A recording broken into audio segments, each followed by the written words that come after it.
Warp drive active.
Warp drive active.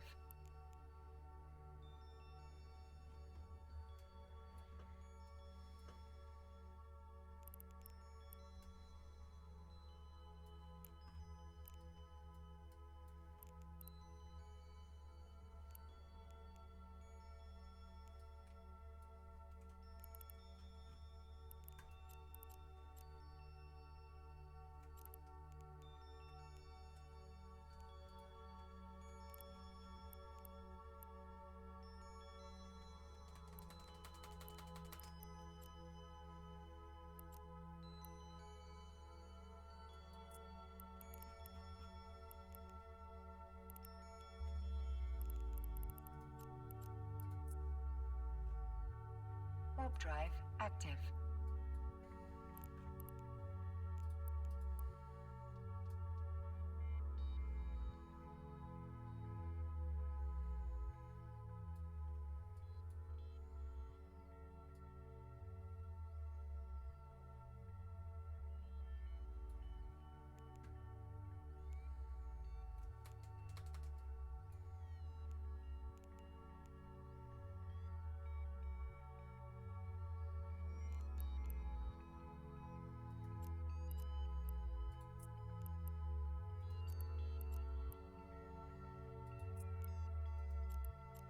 Warp drive active.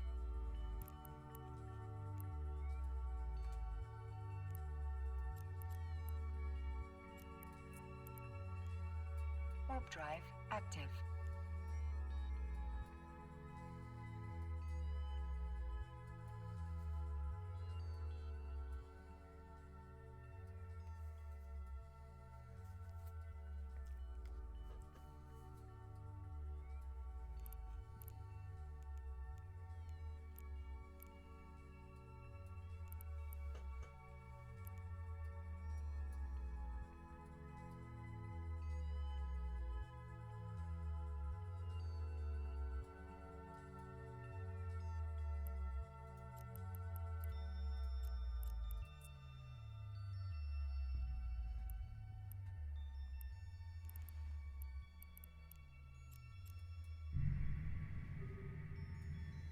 Warp drive active.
Warp drive active.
Warp drive active.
It's cold in here.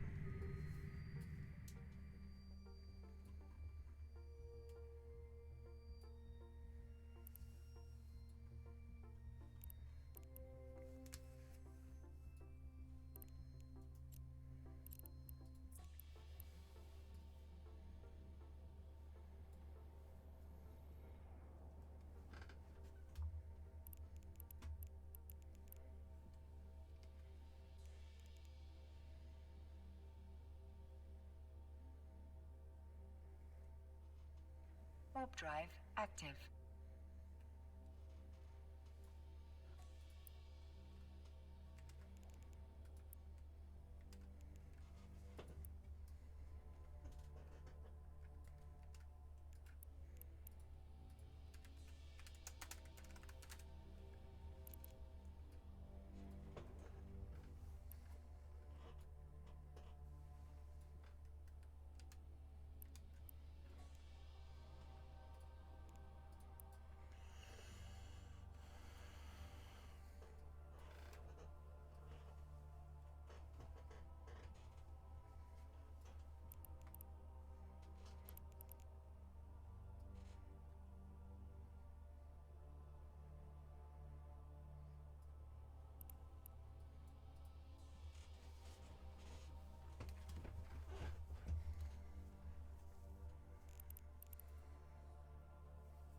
Docking permission requested. Docking request accepted.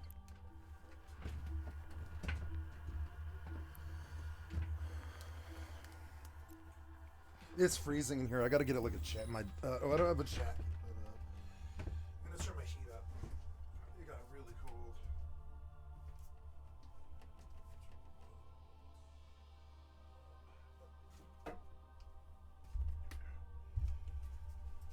Okay.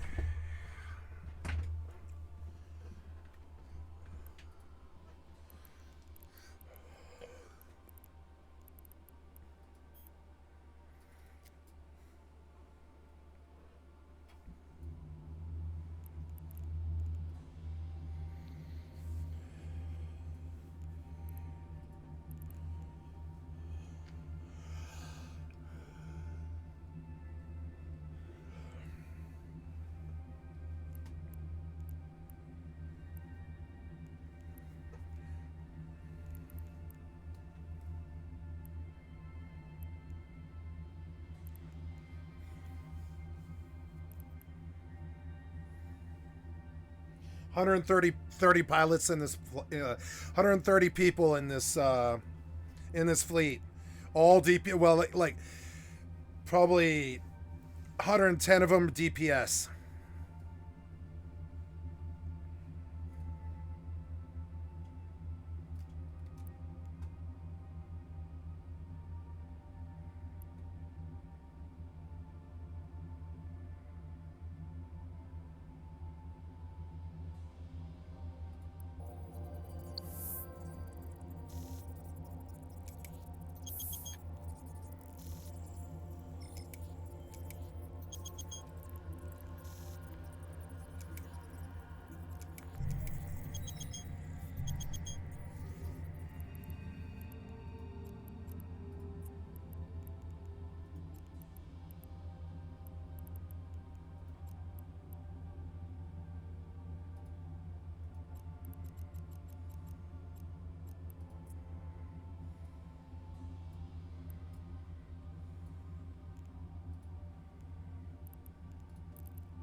Warp drive active.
Warp drive active.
Warp drive active.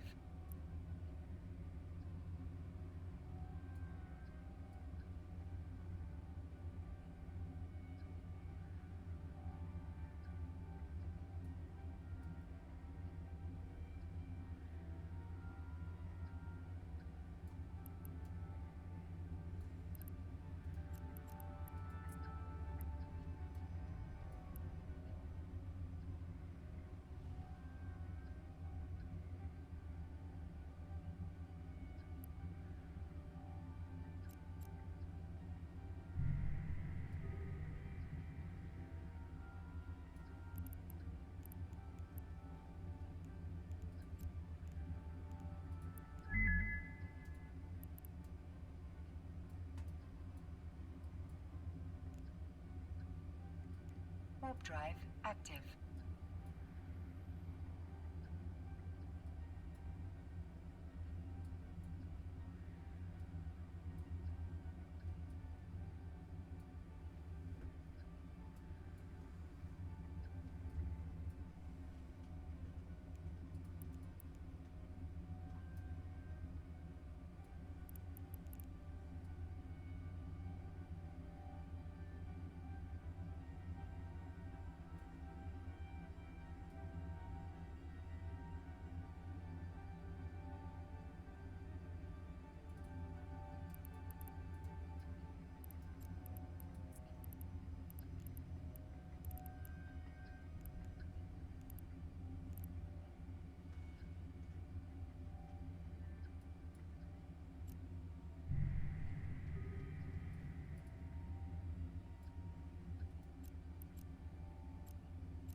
Warp drive active.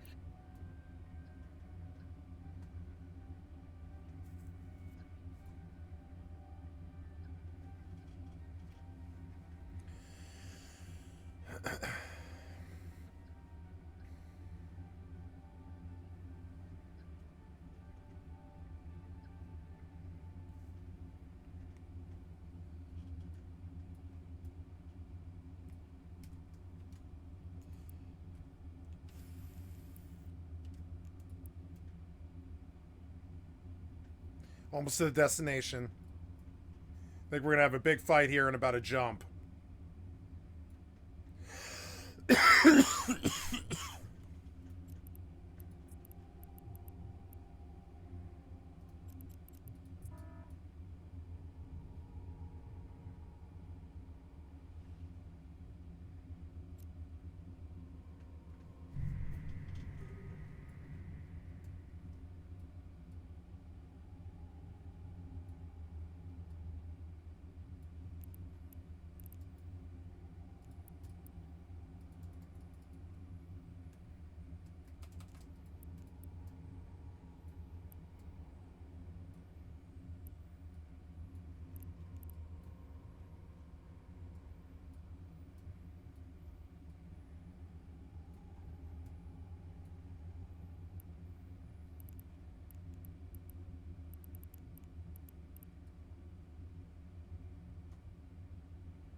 Warp drive active.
We're blowing up this Athenor.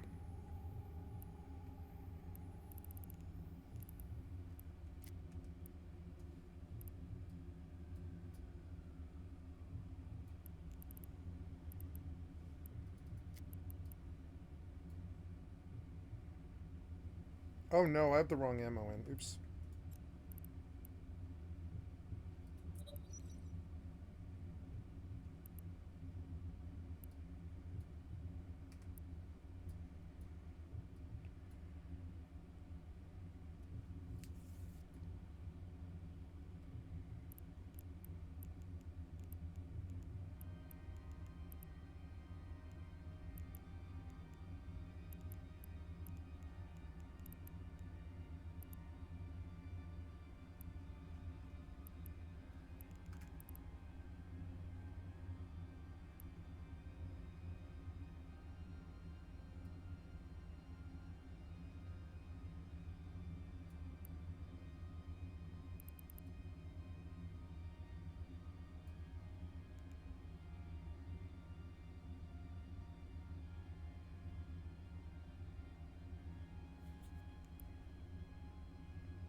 We are blowing up this player-owned station. See it?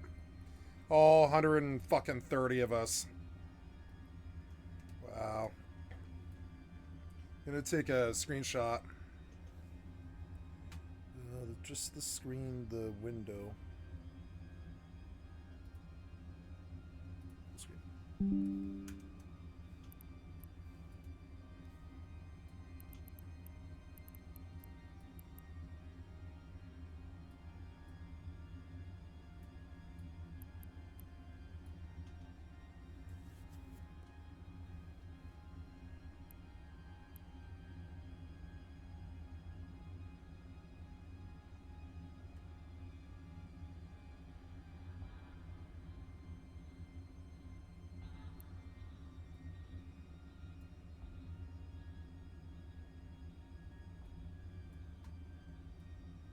See us all firing at it?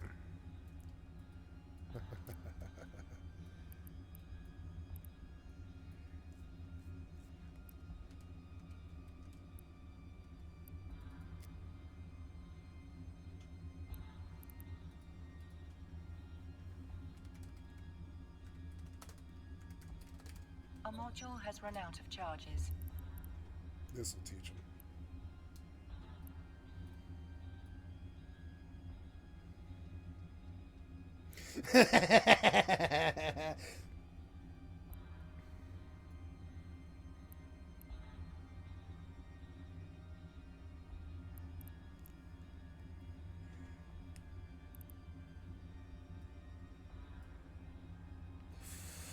You ever seen 130 people blow up a player-owned station before? Well, you have now.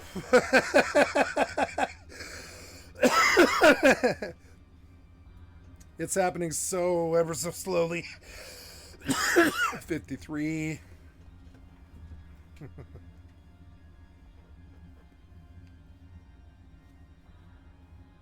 52. 51. Oh, right, I didn't fire. Oops, there we go. Oh no, what's that? Warp disabled. Warp disabled? Why am I warp disabled? Flycatcher.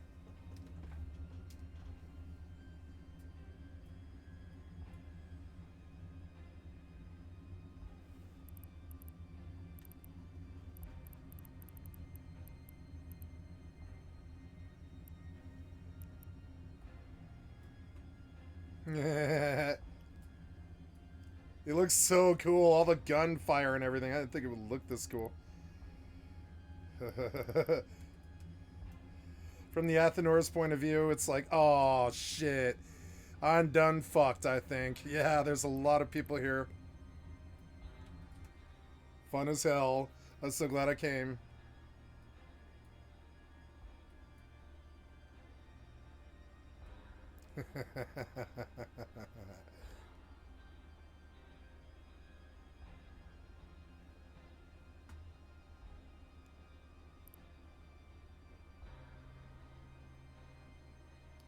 $43.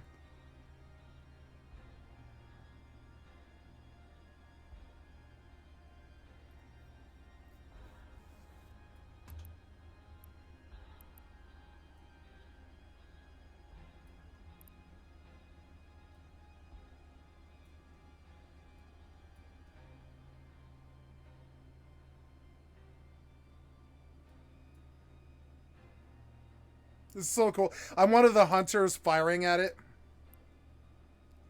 There's like 100 hunters, 20 priests. We're all just... Yeah, you can bring tanks if you want, but I don't think we did. But I think we brought 100 hunters. As you can see, you see it? I think we brought 100 hunters. I think we brought 100 BM hunters, essentially, if you want it in WoW terms.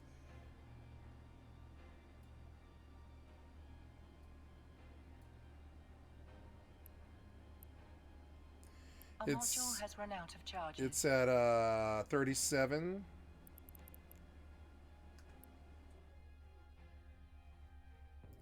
Warp disabled. It looks so awesome seeing them all shoot and everything.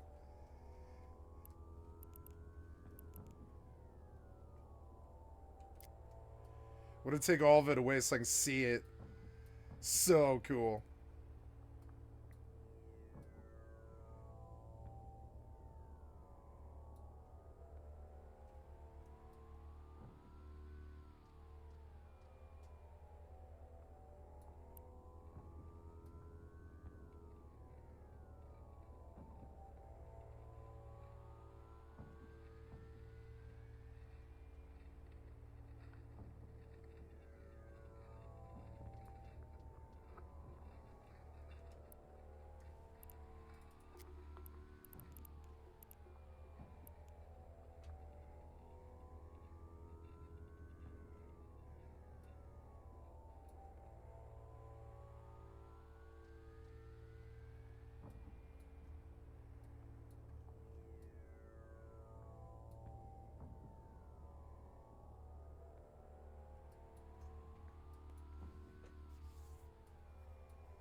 Nefilgar.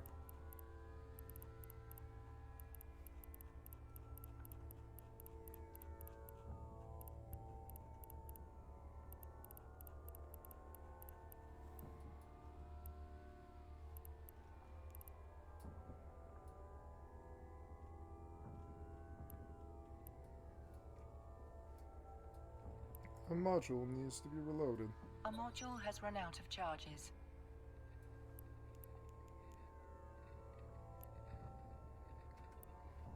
This looks so cool. All these fucking ships firing.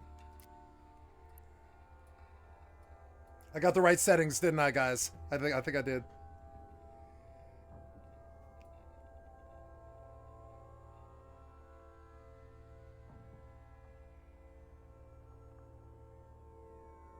So fucking cool.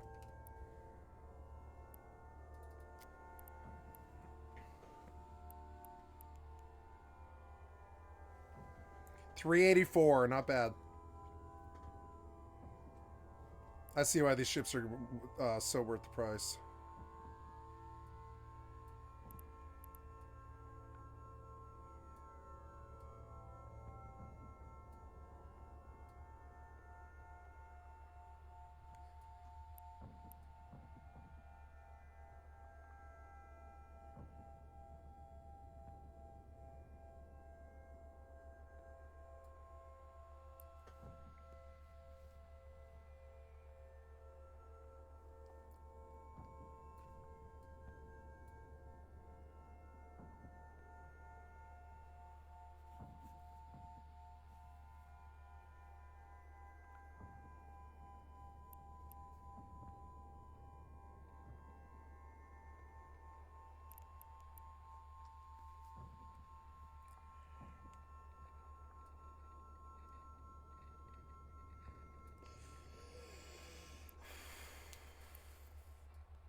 I did do a raid at 2 in the morning with 133 people. Jesus Christ.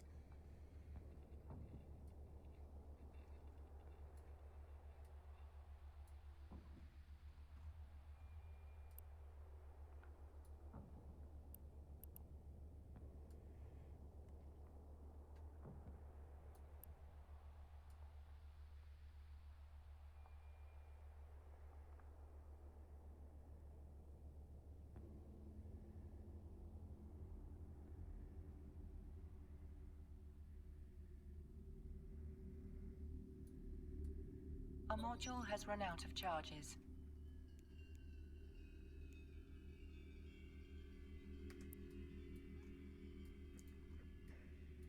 I'm killing a player-owned station. I didn't think it would be like this. This is insane.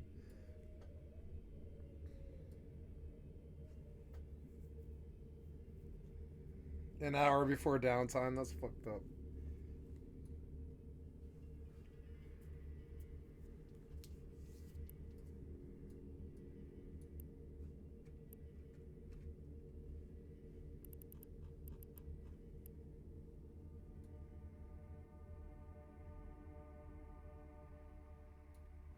Chrono's fleet with caps.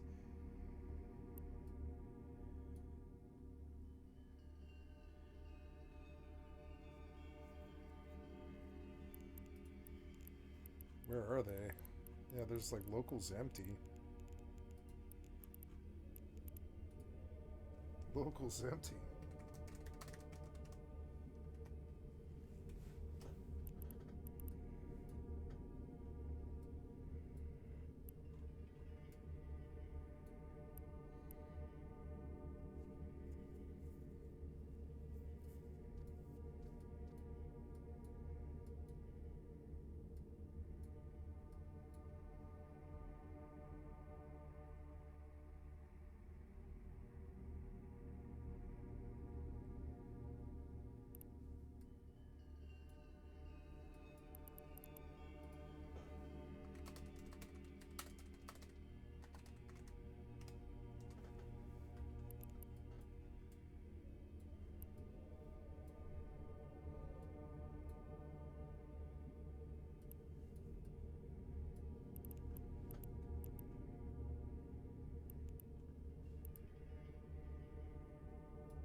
A module has run out of charges.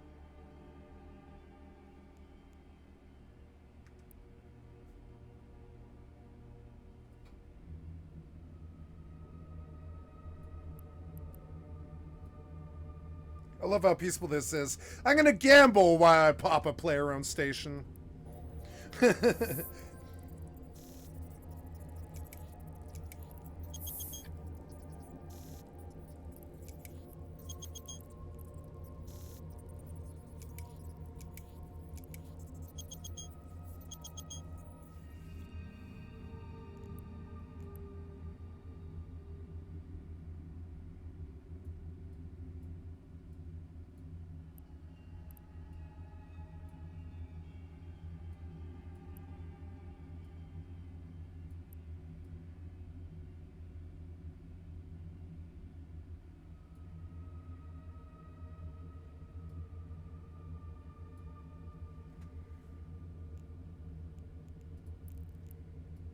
Oh man, all the white lines look so cool. Okay, we're through the armor, halfway through the structure. 40%.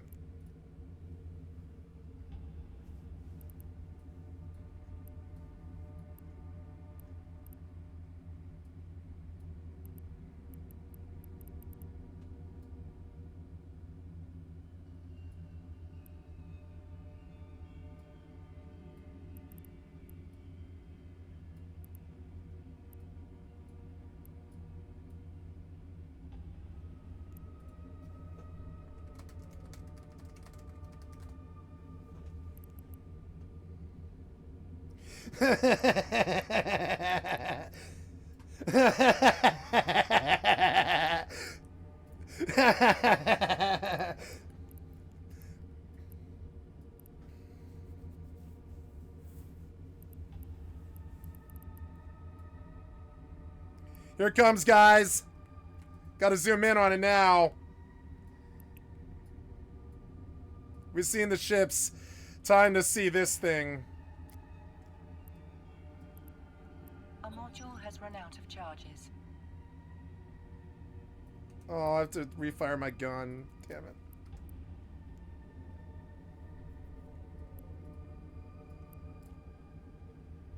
Looks so cool. Okay, it's gonna blow any second.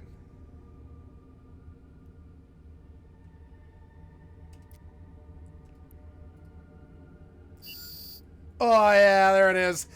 Ah, witness the death of a player-owned station.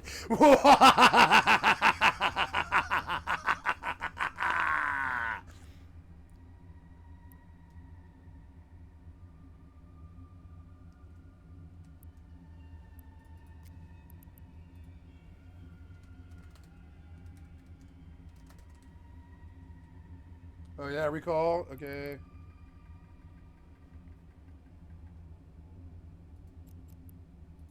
Return to drone bay, please.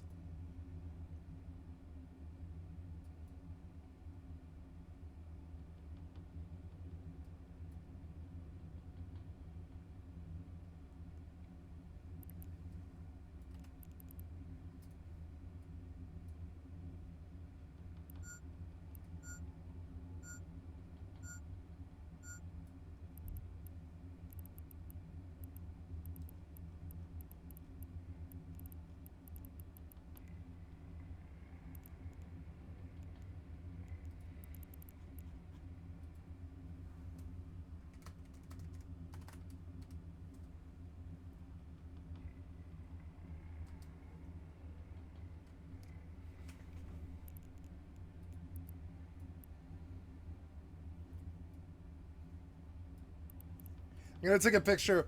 I gotta take. Oh no, no, no! I don't want to. I don't want to lose it. No, I lost it. I lost the picture. Oh well.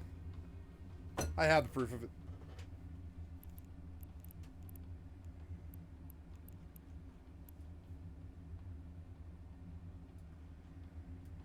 It was a fight.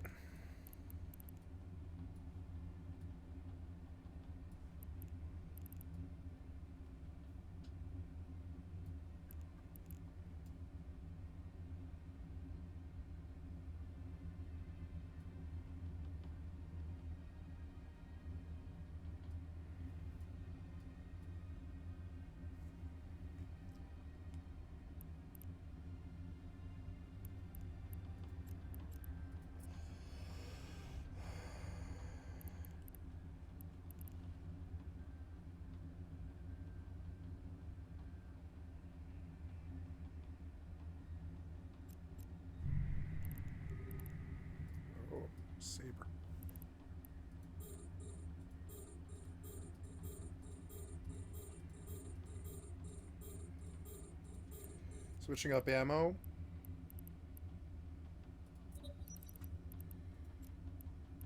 Oh.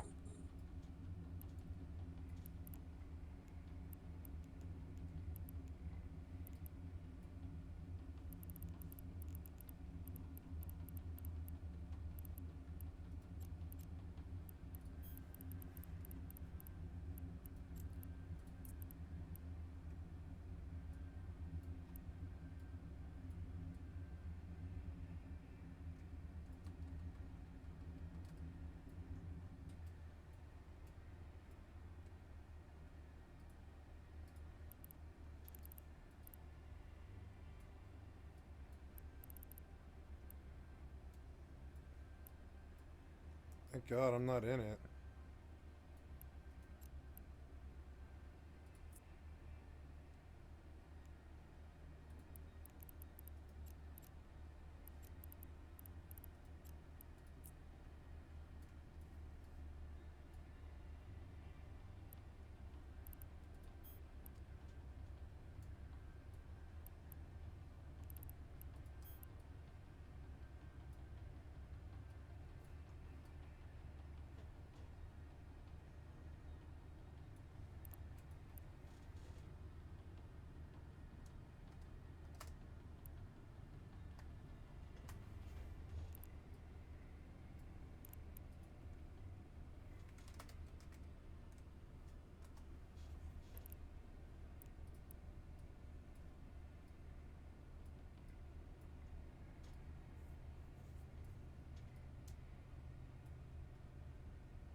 Warp drive active.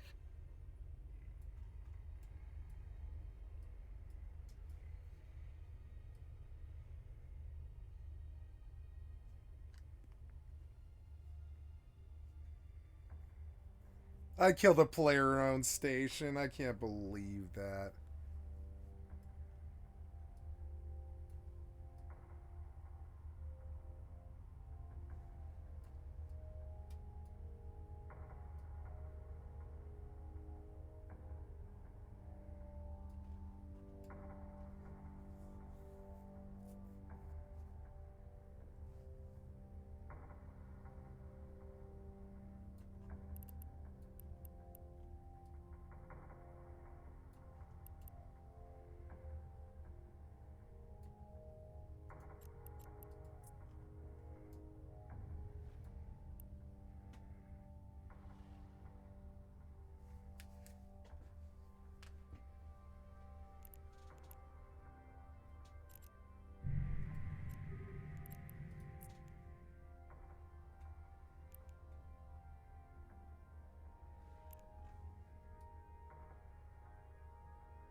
Warp drive active.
Warp drive active.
Warp drive active.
Warp drive active.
Looks so cool.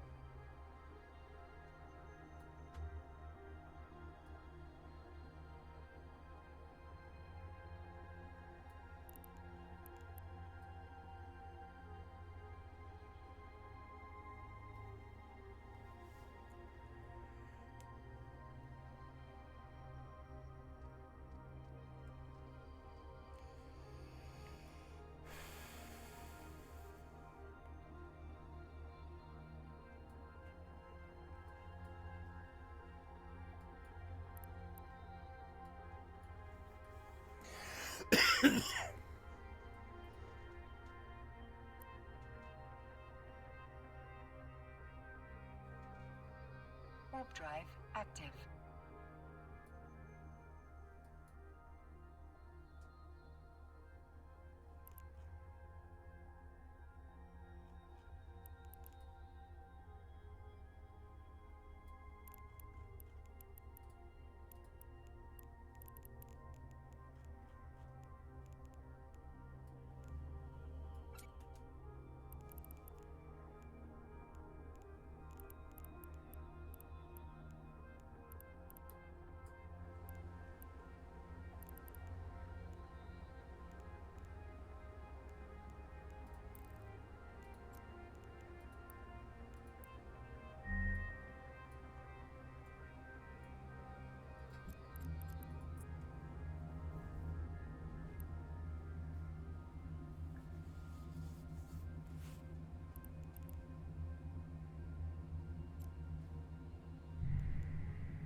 Warp drive active.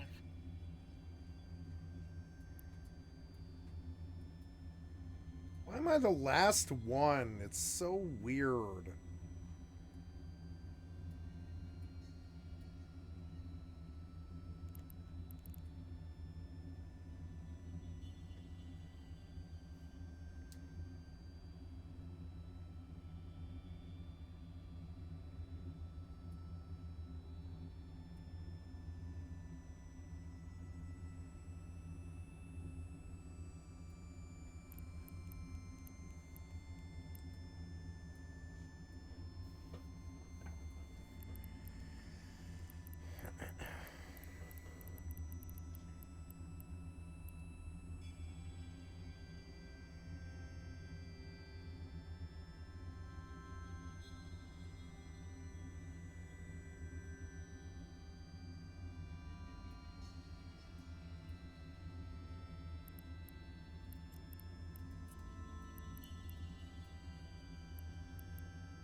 Warp drive active.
Which way are they going? Oh god.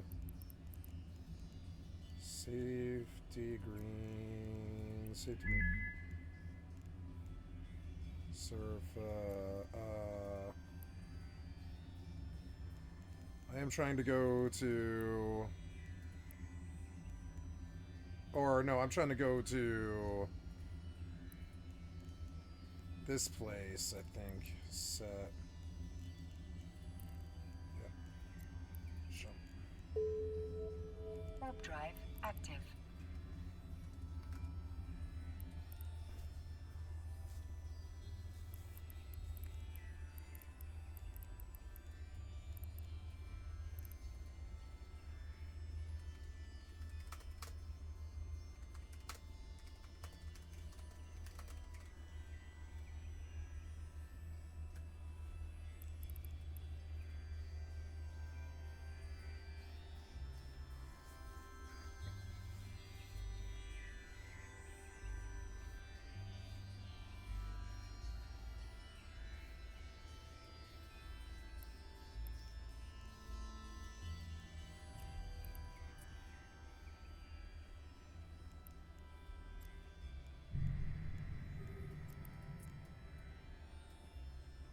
Warp drive active.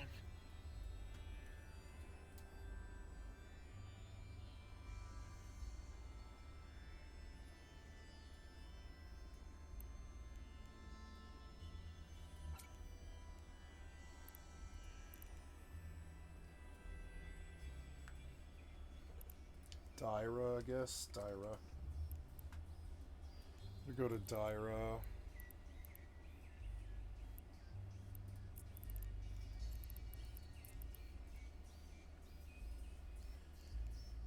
Wait, past I tell to die right yet.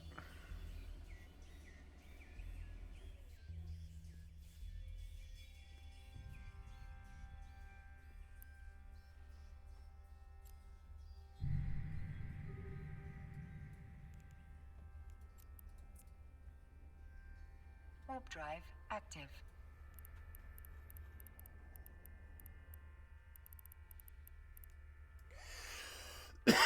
And so there's the killing of a player-owned Athenor. Some, I don't even know what the agenda is, but we killed an Athenor, and you saw an op with 130 people killing a fucking Athenor, which is really fucking sweet. I enjoyed it immensely. Thank you for tuning in and watching it. If you did watch it, it was really good. I had a feeling it might be kind of like kick ass like this, and it was. I can autopilot now and tune out, buy some mithril and shit. Has it gone down? No, it's gone up. Autopilot. How many of these do I have? Like, oh god, yeah, I have like enough of these yet. So, yeah, now we buy materials of probably mithril beast coins if they're even for sale. Warp drive active.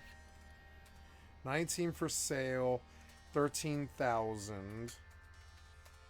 Let's try cheaper.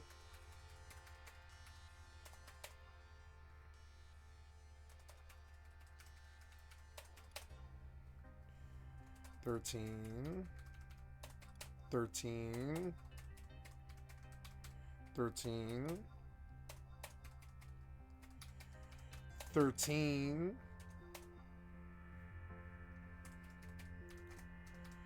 13-1. Excuse me. 13-1. Stargate. 13-1. 13-1. Oh, nope. More expensive. 13-2. 13-2. 13-3. 13-3. 13-4. 13-5. 13-5. 13-5. 13 Warping to start. 5. Warp drive active. Oops. 13 5. Oops. Now how many left? I'm gonna go back and just check. 7s. I mean, I'm gonna hit the wall here. 13. I don't even want to like let the price get that much more expensive, but I mean, it's fine. Somebody will dump moron. I'm just 13 5. 13 5. Oh, no. Okay, and we hit our limit on those, so now we're coming to materials, goldsmithing, mithril ore. It's sold out. Approaching Stargate. 14K. I'll pay 14K. When I see this, I'll take the last one when I see the wall coming up here. Oh, I can't even get it. So then we come over here to bid, others, beast made, and I take these mithrils. Mithril beast coins, 13.5. 1, 3, 5. 13.5. 13.6. Oops. 13.6. Nope. 13.7. 13. Autopilot jumping. 8. 13. 8. 13. 8, Warping to Stargate. 13, Active. 8. Sold out. Let's take a look at the silver beast coin market. 5 grand a piece. Let's see what the ingots go for. Materials, goldsmithing. Silver ingots are 20k. So yeah, 5k profit. Or no, it's like 4k profit per stack of silver. And I could play on this market a little bit, but I mean, it's like, yeah, it's because it's like half the profit the mithril is, but I can contend in that market and take that silver ingot money. It's not that that bad. Stargate. But I mean, it is like sort of time consuming. I feel like I am low blood sugar, and I believe I should like watch a video and eat dinner. It is also kind of a dead time at night. It's like 4 in the morning. That's good time to do this. And so yeah, you guys saw the death of a boss. It was very satisfying, I must say. I enjoyed it. It was good content for the stream, and I hope to do more stuff like that. I'll start fucking flying more ops like that, probably, hopefully. Journalists think Fallout fans have gamer brain. Steven Crowder's career is over. Escape from Tarkov just killed their game. Will Blunderfield. Nikita tries to put out the fire. Hey everyone, from Steve Wallace. Trump's lawyer is so bad she's a double agent. Jon Stewart, Jordan Klepper, Ronnie Ching covered Trump's hush money. Top 10 reasons why WoW became so popular. How World War... I thought you weren't doing WoW videos anymore, Mad Season Show. How World War II began. Supreme Court's Trump immunity case shows U.S. crossed the Rubicon. What's that mean? The Spirit of Pearl Jam, Skyrim, Fallout New Vegas. Where did they go? Where did they go? The venture capital cycle of insanity. How become scared straight failed to prevent kids from becoming criminals. Let's listen to this one. This one seems entertaining to me. Easily one of the most so I'm gonna watch this video, guys, but I've got to go make a sandwich or something. I'm not sure what I'm gonna eat, and I'll go find out, and I'll be right back here in like 5 minutes max. I'm just gonna get something to eat. 14-hour shift, I gotta take a meal break.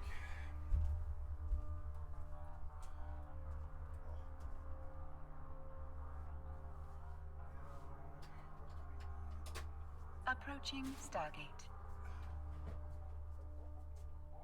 Pepper jack and actually that sounds really good to me, actually. So let's do this.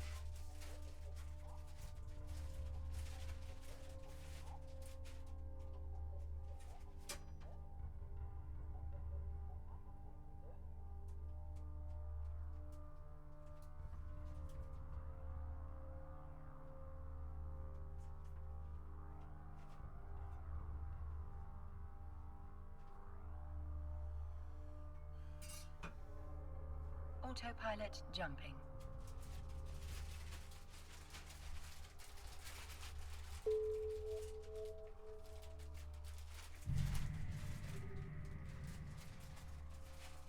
Warping to Stargate. Warp drive active.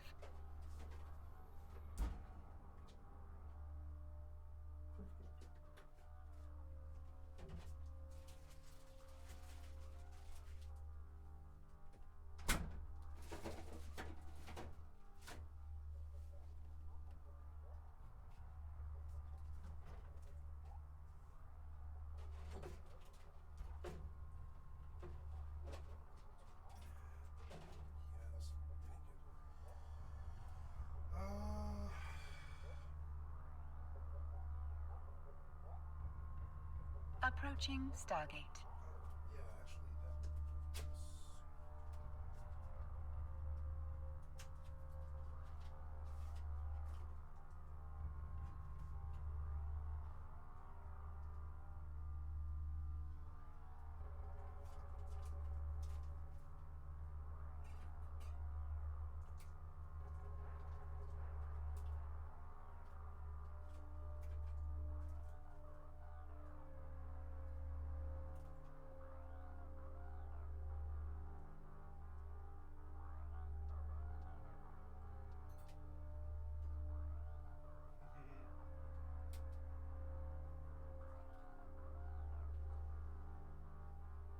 Autopilot jumping. That's the top piece.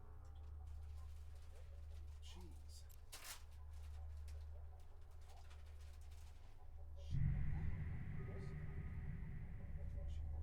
Warping to Stargate. Warp drive active.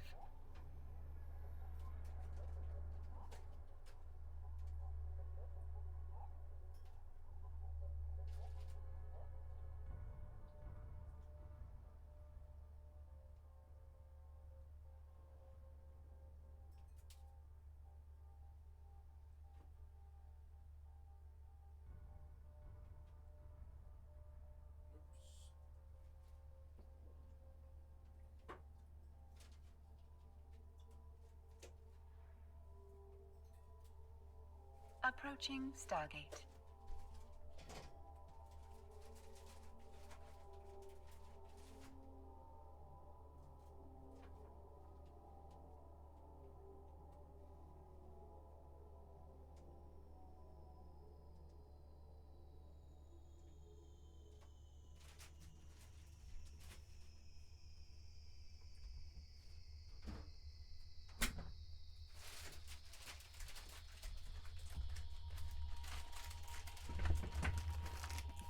Okay, let's watch a video, huh? Let me kill the music.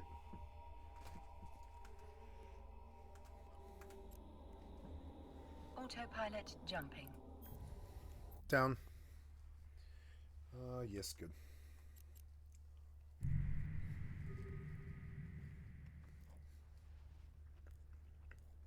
Warping to Stargate. Warp drive active. Controversial shows in history.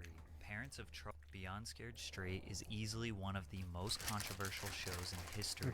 Parents of troubled youth pay for their children to tour the inside of a prison or county jail so they can be exposed to the dark reality of life behind bars. When they arrive, they meet with real inmates who strike fear into them with threats, with the goal being to prevent today's teenagers from becoming tomorrow's prisoners. But their exposure therapy techniques are definitely questionable. What is wrong with you, dog? Chill out. You are starting in the wrong way. This Kool-Aid, we put this on just like you. Lick your lips. Approaching Now stick Stargate. your hand in that Kool-Aid. Just stick it in there. Now take your finger, just do this to the bottom one. Come here. Now I kiss you, you orange flavor mother. Now stop. You ready? You hard, man. You were hard. You want to do hard? You want to do? Try me. Try me. Yeah, try me. I want you to try me. I want you to try me. Try. Now, there's no doubt that the show is entertaining and has given us some pretty hilarious moments over the years. However, our entertainment is at the expense of children's suffering. And the craziest part is, it has been proven on multiple occasions that Scared Straight doesn't work. In fact, it might actually increase their chances of becoming Autopilot lifelong jumping. criminals. A lot of people don't realize that Scared Straight is not just a television show on A&E. It's a program that has been implemented all over the United States for the past 50 years. And the reason it got so popular was based on just one alleged successful experiment. Scared Straight was the name of a television documentary released in 1978, produced by Arnold Shapiro. It was critically acclaimed, won an Academy Award, and even won an Emmy. See, they're gonna put lipstick on your lips, earrings in your ear, and now you swishing your ass up and down these tears, hustling cigarettes for your man. What did I say? What did I say, mother? You here for 2 hours? You belong to us for 2 hours.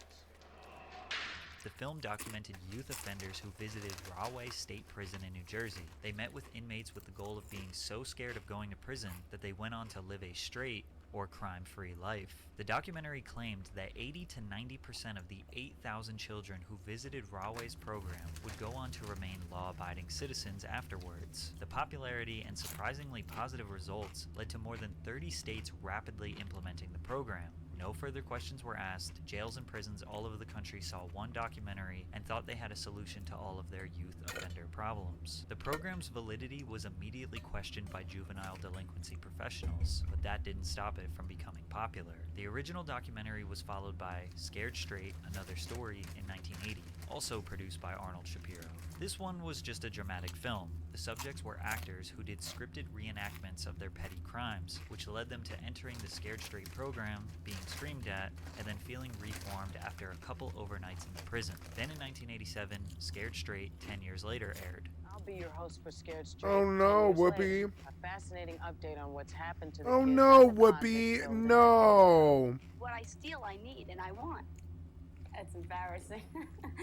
10 years ago, yeah, I did that. I did that to look good.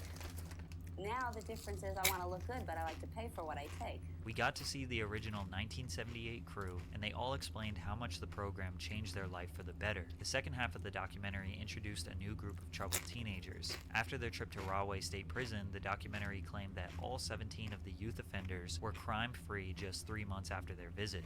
Then MTV connected with Shapiro for another sequel, Scared Straight 99. You mean they This just weren't documentary caught? was potentially the most raw and shocking of They them learned all. not to get caught or Prisoners they were face threatening this. these kids to levels we had never seen before. One inmate made a kid hold his pocket as he walked around the cell. Matter of fact, hold on to this mother. Hold on to the white. Don't forget, mother. And you walk me, mother. This was highly regarded as one of the best out of the series, and people still genuinely believe this was an effective form of therapy for youth offenders, which makes sense when you consider the societal standard during this time period. Mental health issues that are widely known today had not been vigorously studied. Mental health as a whole wasn't taken as seriously as it is now. Plus, it was a lot more common for parents to use tough love and physical punishment to discipline their children. These programs were seen as an extremely cheap and convenient solution to a very complex problem that is juvenile delinquency. But where Scared Straight received renowned media attention was when they released their 20 years later special. They claimed that of the 17 original 1978 children, only one of them became a career criminal. The 95% success rate shocked news publications. Scared Straight was a miracle solution. They used 17 people's stories for 20 years to justify this entire program around the United States. But the popular A&E series you all know and love didn't come until 2011 and was produced by the same man, Arnold Shapiro. But first, a quick word from our sponsor, Underdog Fantasy. I want to tell you about the easiest way to get in on some NBA action with Underdog Fantasy and their Pick'em game. Just find your favorite player, or any player really, pick higher or lower on that player's stats, and you can win up to 20 times your money in one night. Underdog keeps everything super simple with their intuitive website and their mobile app. Pick between 2 to 5 players to fill your Pick'em entry, get every pick right, and you can net yourself some serious cash. Use code PatrickCC and get your deposit doubled up to $100 by Underdog. Underdog Fantasy is available in many states across the US. Check this map to see if you are in one of the eligible states. Again, download the Underdog Fantasy app, use code PatrickCC, and get those picks in. Thanks, Underdog Fantasy. So by the time most of us became aware of Scared Straight, it had already been a well-seasoned program all over the United States for 30 plus years. Beyond Scared Straight was a TV show that documented the experiences of troubled children as they embarked on a forced tour of a maximum security prison or jail. During the tours, inmates and officers would go to the greatest lengths, screaming, locking them in cells, putting lipstick on them, roughing them up, anything they could do to shock the children and make them terrified of going to prison in hopes that it would steer them clear of a life of crime. What's up? You like to fight, homie? That's what you like to do, huh? Little bitch. You's a bitch, homie. You's a pop tart. I see right through you, homie. You better not stop. You better. You hard. Man, you hard. You want to do hard? There you go. You want to do? Try me. You smirk at me. He says he don't know. You can't speak up, can you? Are you Why can't smirking you at speak me? up? Back, bitch. You hold this. You drop it, I'll smack out of you. I don't give a about going. This was the most staggering and horrific Scared Straight program we had ever seen, and people loved it. The show's premiere alone attracted a staggering 3.7 million viewers, making it the most watched original series debut in the network's history. Oh my the God. undeniable success of Beyond Scared Straight led them to producing 83 episodes across 9 Oh seasons, my spanning God. from 2011 until 2015. But the Of most course they eye-opening did. And they tortured a lot of children. I'll be right back.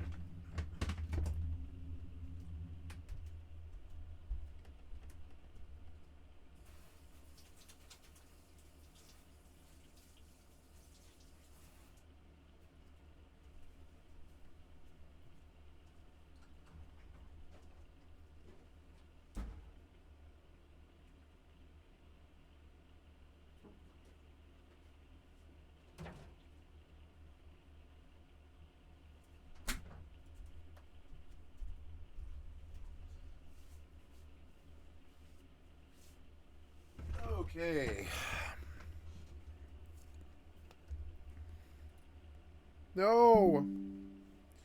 No. Criminal prevention professionals have thoroughly studied the effects of the program to determine if it actually works. Surprisingly, numerous studies have shown of Beyond Scared Straight led them to producing 83 episodes. But the most eye-opening realization about this show is that the Scared Straight program was proven by the federal government not to work. Since the release of the original film, many justice institutions and criminal prevention professionals have thoroughly studied the effects.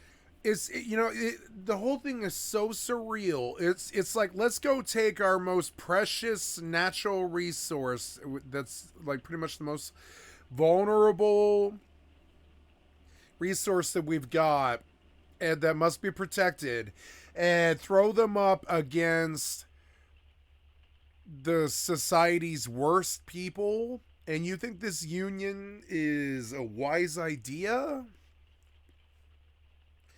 How many of those guys are in there could be like child molesters even, maybe? And like, it's just creepy. Like, why did you want to take kids to jail? It's creepy. Like, I'm sorry, but I've always thought it was sort of creepy. And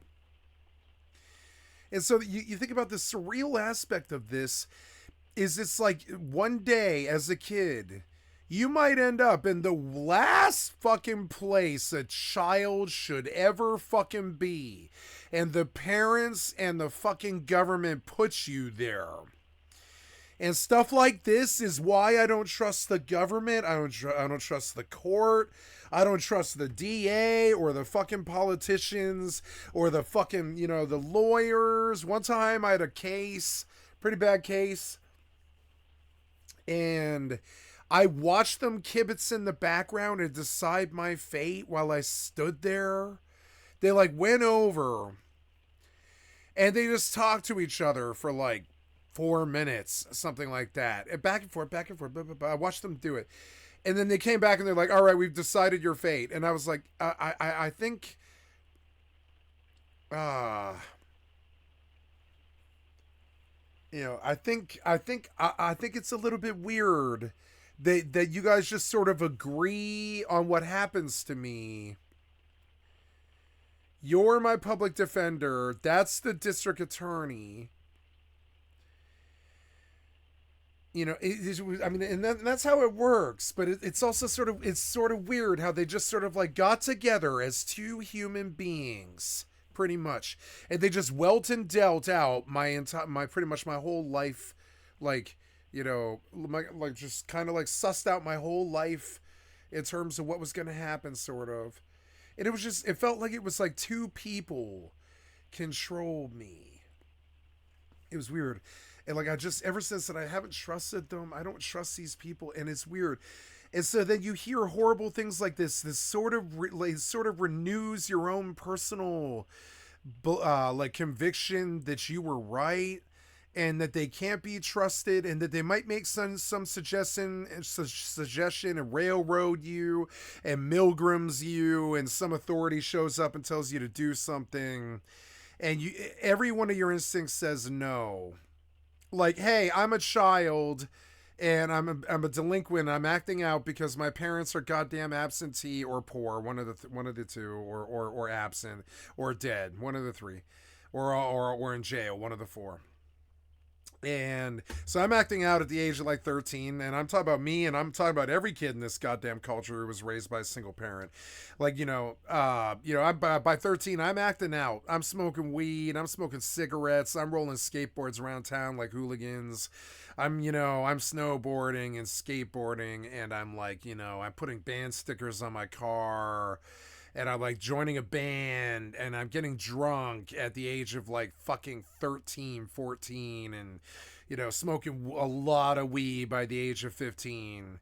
And by the age of 17, I'd done like all the drugs except for the hard ones. Acid, psilocybin, microdots, fucking MDMA, ketamine. I mean, there was just so many rave drugs just so readily available.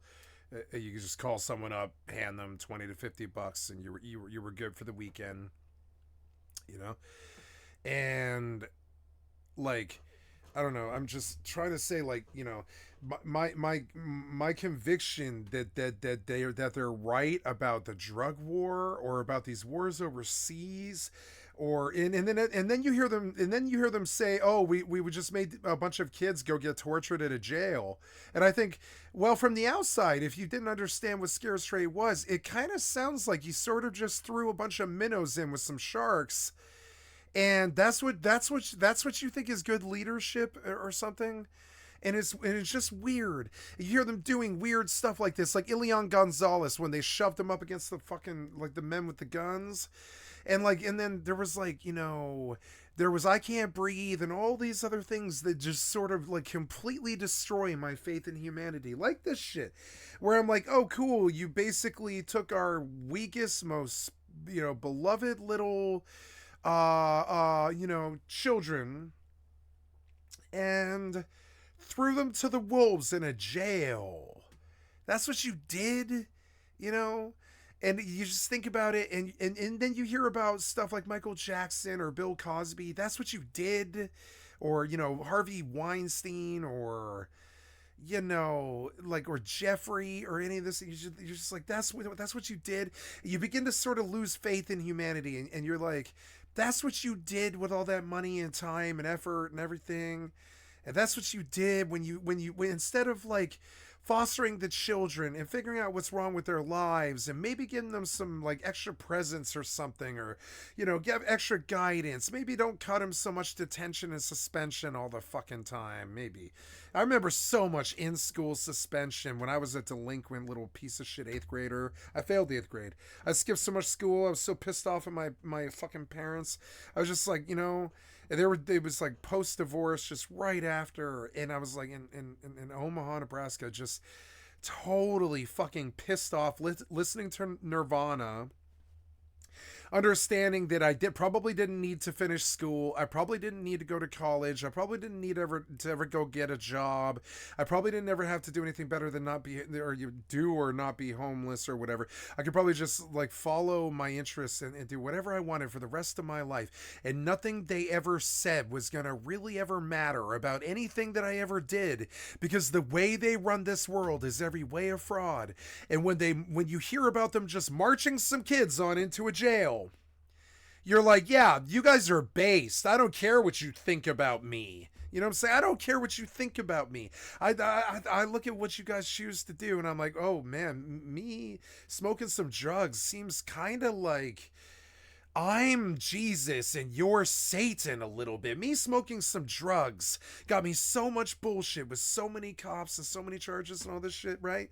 Me smoking some drugs, or whatever. It's not like I stole to do it or anything. It was just crazy. It was just, you know, me smoking some drugs. They really seem to want me to go to jail for that. And I look at it and I'm like, motherfucker. Like, to me, that's like make me to go to jail for cigarettes. That it feels like that to me. Like, you guys wanted me to go to jail for cigarettes, basically. And I don't like it. I felt it was based in degenerate and disgusting. And the war on drugs was disgusting. And all the things that they call civility and class and the infrastructure and the system, most of it is based. Most of it. The way they run the system is based. The nonviolent drug shit was based. Goddamn fucking wars overseas were based. It just goes on. Like, the way they do this stuff is so based that I'm like, motherfucker, smoking drugs looks fucking superior in my opinion. It looks superior. Me sitting around and smoking drugs rather than sending kids off to jail for drugs or something. Sending kids off to jail for Scared Straight. I don't know. Letting the education system get this bad, letting Americans become 1 in 5 of us illiterate. It's just, I mean, I don't know. And that's, I mean, so then you, like, lose your faith. You're like, oh no. I think it's kind of it's not the apocalypse. It's like everybody's gone to the rapture, essentially, where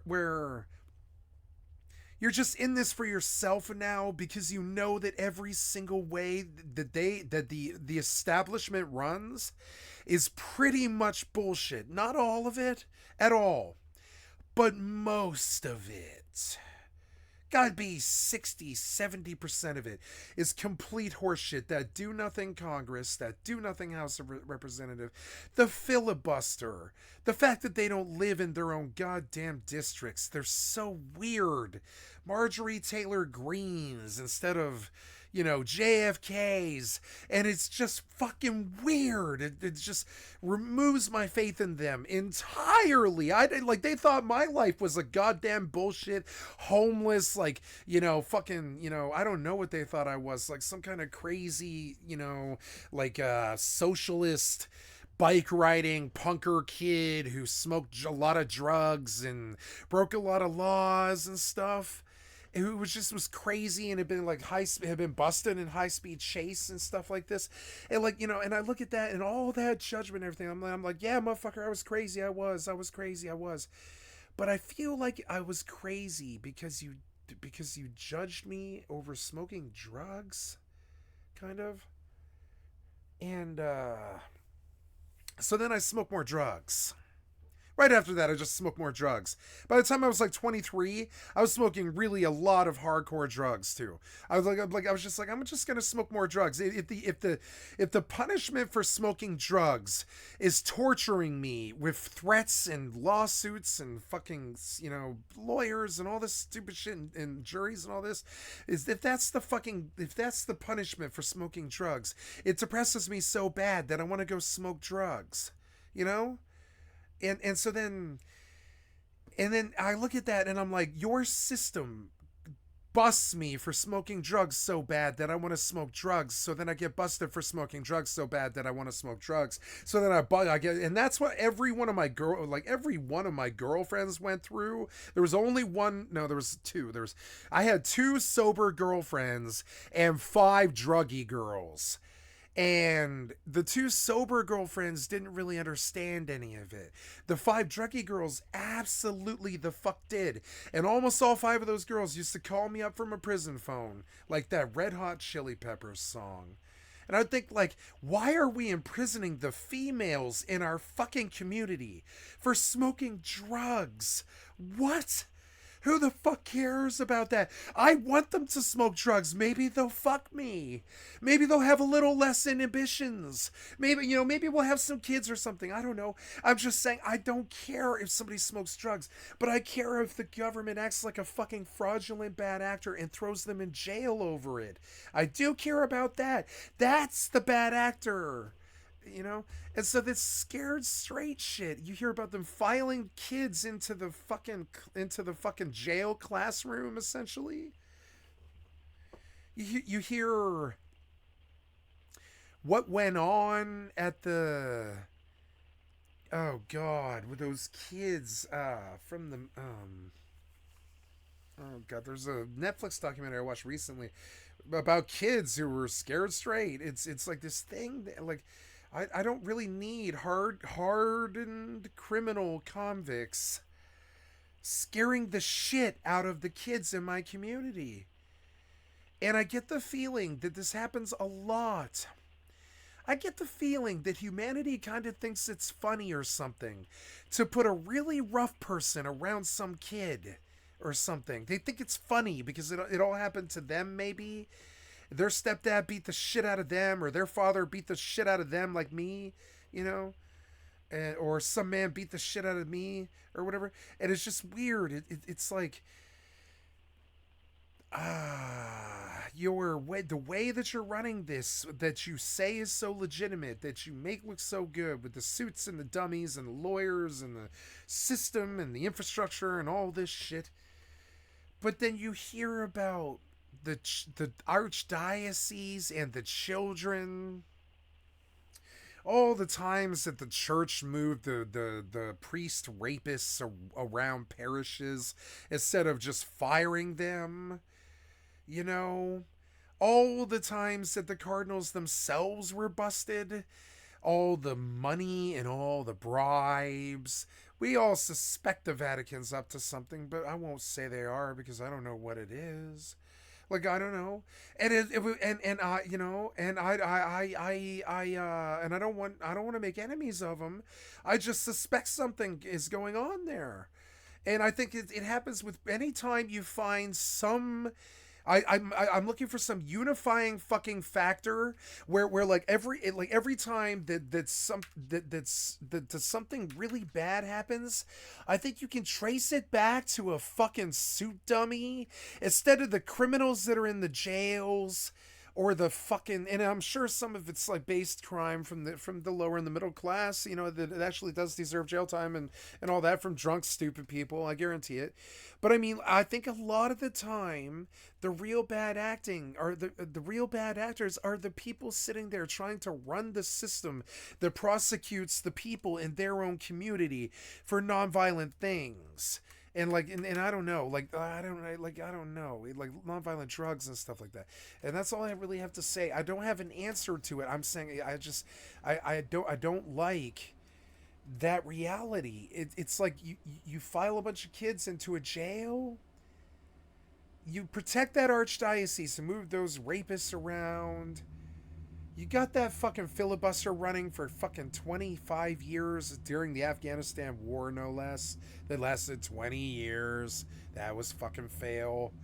And you're like, oh no, every suit dummy out there kind of actually starting to scare me a lot more than, like, what's the most hardcore criminal that you can fucking think of right now? I don't know. Pablo Escobar, I guess?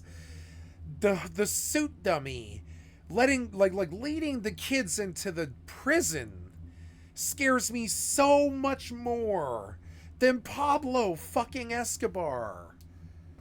Effects of the program to determine if it actually works. Like these people who say that they're professional, and they show up in suit dummy bullshit, and they've always got a pen in their fucking hand, and they're like telling you what the law is, and they're telling you what religions are cool in this country, and they're telling you what's cool to be, what races are cool and what races aren't cool, and all this stupid shit.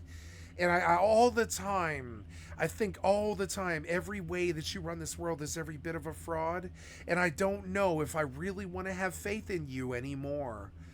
Not after you march kids up into prison or bully them around like Ilian Gonzalez, or, you know, or you rape them and then move the priests around the archdiocese, or you know, or whatever it is, or you move them around the known world, all the churches in the world, you just bounce them around instead of firing them, and, you know, and 9/11 and 20 years in Afghanistan. It all adds up to this deep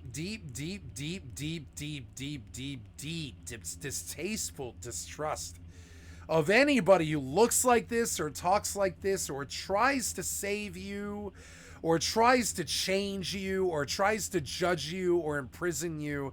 I really just don't have any fucking patience for it anymore. And I will not, you know, I will go to, like, you know, napalm warfare to get that shit the fuck out of my face now. I want freedom of choice back. You know, I think it's a good thing to throw people in jail when they molest children. I think it's a good thing to throw people in jail when they kill people. I think it's a good thing to throw people in jail when they rape people. You should throw people in jail if they steal money and fuck people over and stuff like that, and scam artist people and all this other stuff, or steal from your grandma, or blow up your car for no reason, or stuff like that, you know, just terrorists for no reason, that kind of thing. But I don't know if jail's the answer to the reason those people are so crazy, or whatever led them down that path, or whatever. I don't know if jail's the answer. I always just see some crooked ass fucking suit dummy ushering children into a jail now. And I'm like, that clown thinks what? You know? And I just invalidate immediately. I'm like, suit dummy thinks what? You know? And I'm like, oh, the G thinks what? And I just invalidate them too. On top of it, I just think there's not a human being. You know, there's not a human being in there, is there? It's just a cold bureaucrat trying to tell me what to do or judge me or throw me in jail again or something like that. And I just don't have the fucking patience for it anymore, you know? Surprisingly, numerous studies have shown that the scared straight method can actually do. And you could just see some fucking idiot government suit dummy got together with some idiot fucking psychiatrist suit dummy, and they have problems with the people in their community who aren't suit dummies but have kids who are shitheads, right? And I call them what they are. Kids who are shitheads, just totally outside the law pretty much, because they're minors and they're just abusing the fact that they're minors, and they get so many, like, class, you know, they get called to the principal so many times that they just don't even listen anymore, and they're just like in there reading a book or something while the principal talks to them, and it doesn't matter. Like, I don't know. I think, and I've been that kid, and I don't think another suit dummy solution of marching the kids up into the prison, or or another fucking foreign war over, like, what, Israel or something. I just don't think any more suit dummy bullshit is appropriate for America. Laws and things exist. And I don't know if you can qualify it as suit dummy. It's more like power games. It's like people who want to play power games. They want to dress up in a suit and act better than you. And they don't really have an idea of how much damage they might do to you psychologically by discounting you or selling you cheaper or buying you cheaper or any of this other things. And they don't really have, like, you know, I'm just gonna let it go. I think I'm being too abstract, and I'm sorry, I apologize. More harm than good. The most significant study was conducted by the U.S. Department of Justice after the release of the original film. They examined the outcomes of 9 controlled trials conducted from 1967 to 1992. No. This involved over 900 children, with the average age of 15 to 17. You guys ever hear about Boys Town?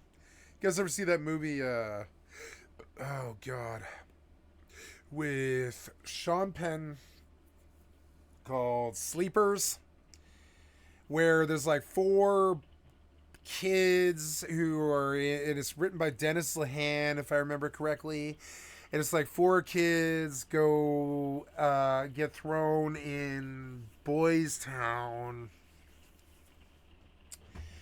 for killing somebody in a gang fight, essentially.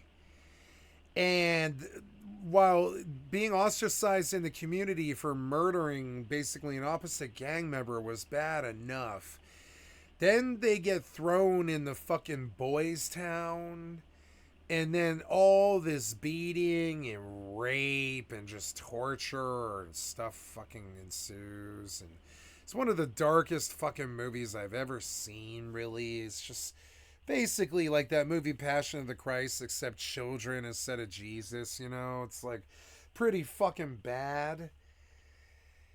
And when you look into Boys Town, you begin to understand how bad these suit dummy fucking fascists actually get.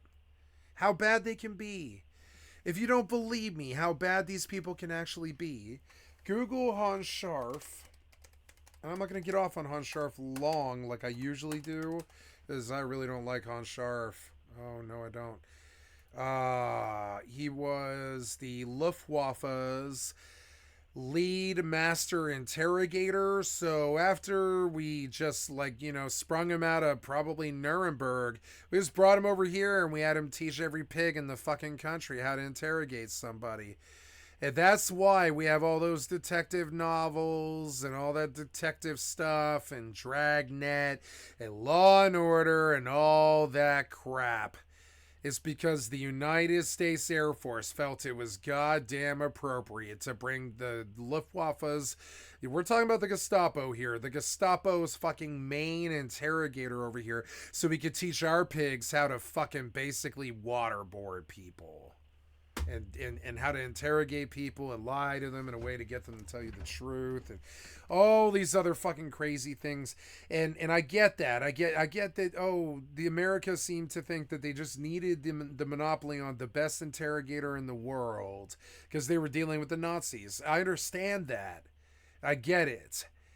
But I also don't really understand springing him out. He was convicted, and, you know, they sprung him out of Nuremberg, and they brought his ass back here to California, and they just, and they just, and they just had him train the FBI and the CIA for the last like 40 years of his life.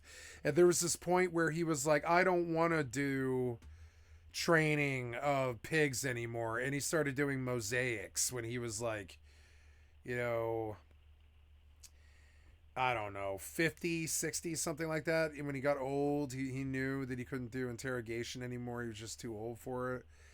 But I don't understand the American suit dummies' decision to bring this fucking cocksucking, shit-sucking fucking asshole over here to fucking America and poison the police well. To the point where we've got J. Edgar fucking Hoover or somebody just essentially blowing up shooting Martin Luther King, blowing up Judy Berry, killing John Lennon. I mean, seriously, it went from like cops were good people in this country and really respected, like truly respected, and then suddenly.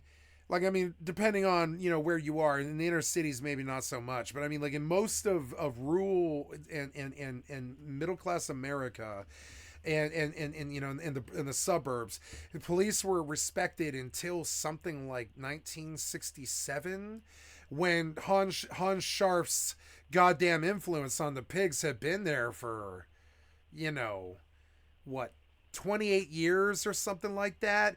And this is where we got all kinds of shit like the flower power revolution, putting roses and shotguns and stuff like that, Kent State, that kind of thing, because it's like this this is the average American suit dummy that I know. They bring in the Nazi and have the Nazi train us to be Nazi. That's the America that I know. That's the suit dummy that I know. That's the suit dummy that gives Amazon $250 million tax credits. It is what it is, but I don't really have a lot of faith in anything that they do or say anymore. If I had to say something that the government did well, it would be scaring our enemies enough that they leave us alone. Most of the rest of the stuff, they need some work. Who participated in Scared Straight-like programs in 8 different states. Also, I don't think most of the world wants to fuck with America because they know what we'll do. They know it. We've done it before.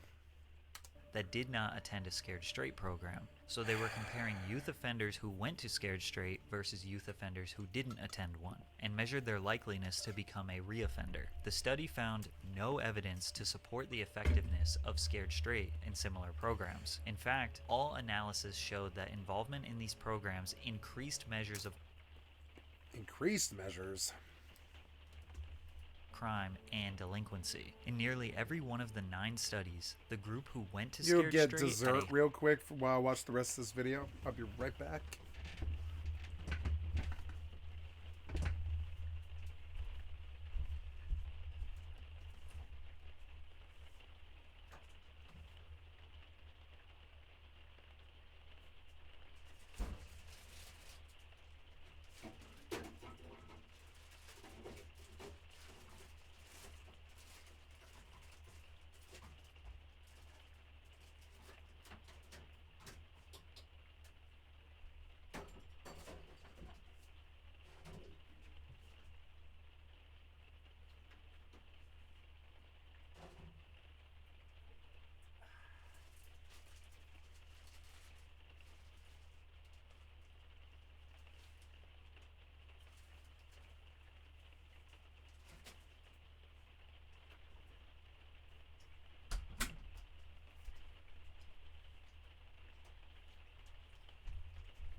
higher rate of reoffense than the group who didn't. I forgot to get something.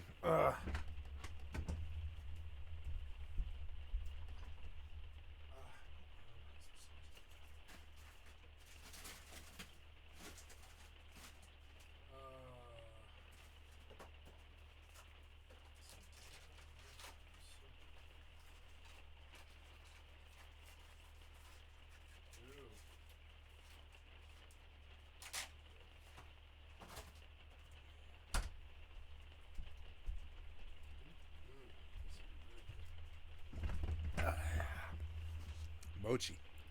Go. After this comprehensive study was published, many others were conducted with different test subjects, different age groups, and different crimes. Many of the studies would produce very similar results. In 1997, University of Maryland researchers completed a report for Congress on the evidence for various crime prevention strategies. The researchers had no problem listing Scared Straight as one of the programs that doesn't work.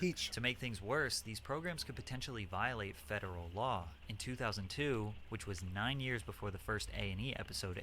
Why is this adult male bullying these teenage girls? What the literal fuck is wrong with you, suit dummies? What the fuck's wrong with you? Aired, the Office of Juvenile Justice and Delinquency Prevention in Washington informed all states that Scared Straight programs or similar programs may violate the separation requirement of the JJDP Act. According to the Act, it is mandatory that juvenile offenders and non-offenders should not be detained or confined in any institution where they may have sight or sound contact with adult offenders. In short, it's illegal to have kids in jail with adults, which makes this clip even harder to watch. A terrified 9-year-old boy dangled like a raw piece of meat in front of a pack of prisoners. His crime, stealing pocket change from his mom and lying. I think we can all agree that traumatizing a child to this degree for stealing pocket change is insane. Then filming it, editing it, and putting it out into the world is next level. One time they even showed these children a body and described to them what their parents would experience if they go to jail and die while on the inside. These programs typically break these children down. They start crying, are mortified, and just want to go home. The sad part is, their home life is probably rough as well. On the surface, the concept behind these Scared Straight programs makes sense. Troubled kids are so afraid of prison that they change their ways to avoid such a dark future. However, there are multiple examples that say otherwise. Toby Keith Johnson was first featured on the show on Season 3, Episode 13. He was quiet and didn't show any emotion. The guards tried to break him down and make him feel bad about his choices, but he didn't budge. At the end, when the parents reunite with the children, Toby's mother didn't show up. 8 months later, Toby was featured on the show again. This time, he was an inmate. He was incarcerated for allegations of assaulting his mom. He got out 2 years later on parole, but sadly, continued a life of crime. He was arrested multiple times on meth and gun charges, but the most recent one was the worst of them all. In August of 2020, he was arrested for imprisoning a 25-year-old woman and making threats of harm, with Johnson forcefully grabbing the victim by the throat, choking her, and violently throwing her to the ground. The aggression continued with it, even going as far as Toby threatening her with a knife. Law enforcement would report visible signs of bruising on the victim's neck. I think it's pretty obvious that Scared Straight had no positive effect on Toby whatsoever. Franklin Morris made his premiere on A&E in 2012. Gambling At and the time vandalism. of filming, he was living in Baltimore with his mother, Dana. In an emotional episode, Dana revealed the extent of Franklin's school suspensions, stating that she couldn't even begin to give a precise number. Franklin himself shared a nonchalant attitude towards his mother's concerns, saying, My mother says I'm either going to end up dead or in jail. I really don't pay no mind. At the young age of 14, Franklin participated in the program, already having convictions for gambling and vandalism. One of the incidents that landed Franklin a spot on the show saw Franklin and his friends wreak havoc in a store, knocking items off the shelves and vandalizing a local shop. Years after his time on the show, Franklin Morris became one of 3 teenagers who met a grim fate near a playground in North Baltimore. Alongside a 19-year-old and a 17-year-old, Franklin was found shot in the head and pronounced dead at the scene. You know, they may, well.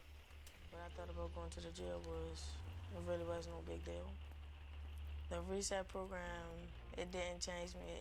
It really don't feel no different.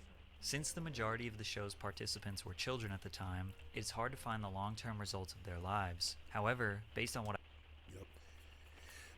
They're not bad people. They just have lost their way. That's all. They just need tender, loving care and maybe take that pressure off them and maybe don't raise them in the ghetto. You know, the ghetto is not a good place to raise the children.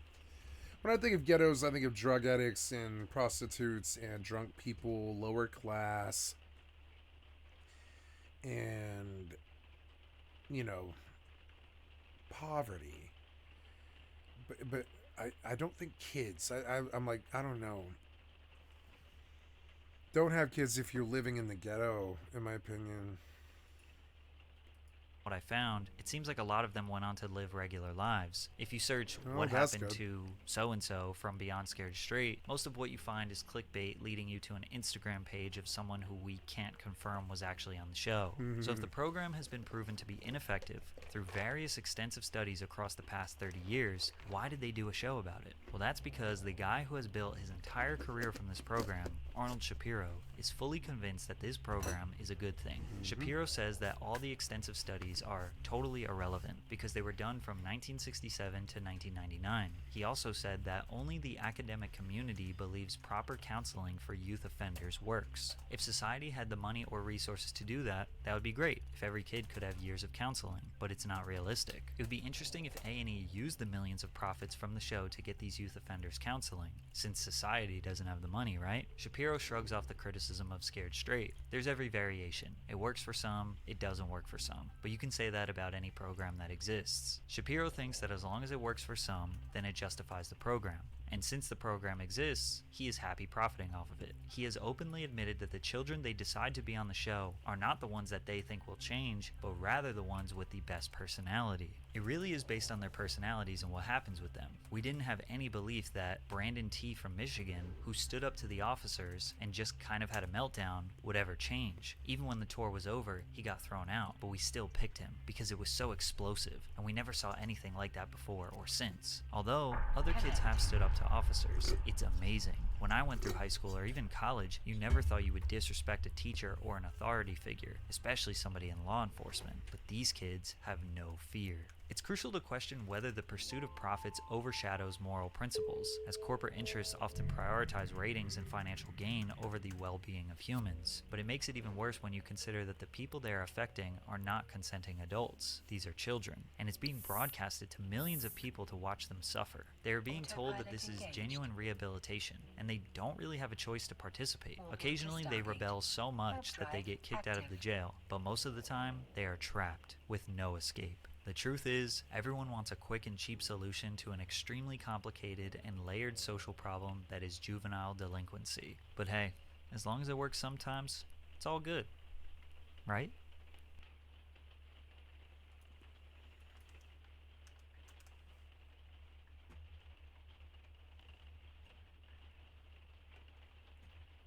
Approaching Who's my Stargate. favorite ex? LOL? What a question. Who's your favorite ex? LOL. I bet you want to know who my favorite of my exes is. It's not that hard to figure out. Bet you want to know who my favorite of my exes is. I mean, it's not that hard to figure out. I do have a favorite. You have a favorite. Just kidding. I'm talking about something because the last JoJo Siwa video made me think a little bit. Sometimes I think a little bit. And when I think a little bit, if it goes for too long, I start questioning what the I'm doing. And then I make a video and then I'm like, all right, time to go jack off furiously in the corner. JoJo Siwa has been getting a lot of bad press recently in the media for a plethora of different reasons. The way she talked about the creation of her song Karma. Originally, I was scared of the lyrics. I was 18 years old. I didn't want to say bitch. I didn't want to say I was a bad girl because I wasn't a bad girl. B, her ridiculous rebrand into Miley Cyrus if Miley Cyrus was just cringe and weird. This moment of making it very clear that we are going from child star to adult artist. We love Miley. I love Miley. We love Miley on this channel. Miley's cool as fuck. She talked about how nobody has ever made this dramatic of a shift from being a child star to being an adult artist before, which is just not true. No one has made this dramatic of a change yet. No one has made, in my generation, this extreme of a switch. And I am the first in the generation. It is very scary, but someone's got to do it. There's quite a few. I can think of at least one. Corey Feldman. Today's episode is sponsored by Aura.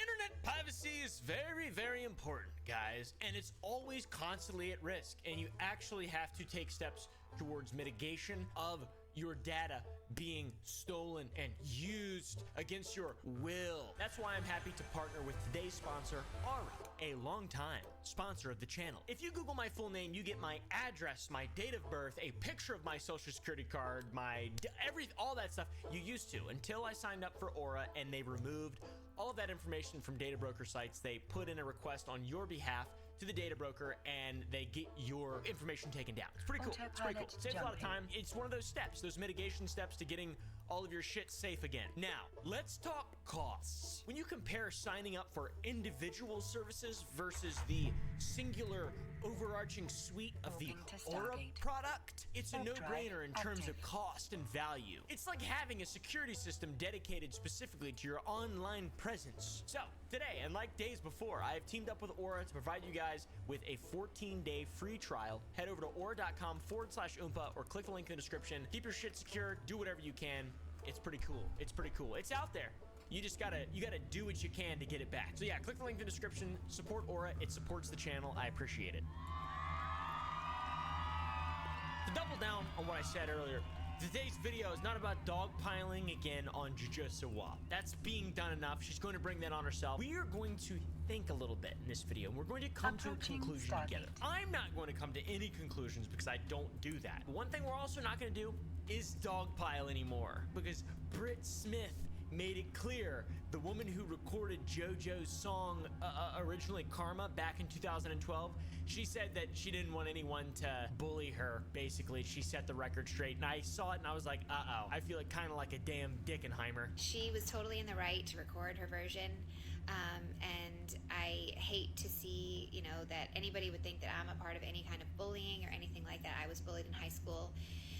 And I know what that feels like, and I would never want to be thought to be any part of that.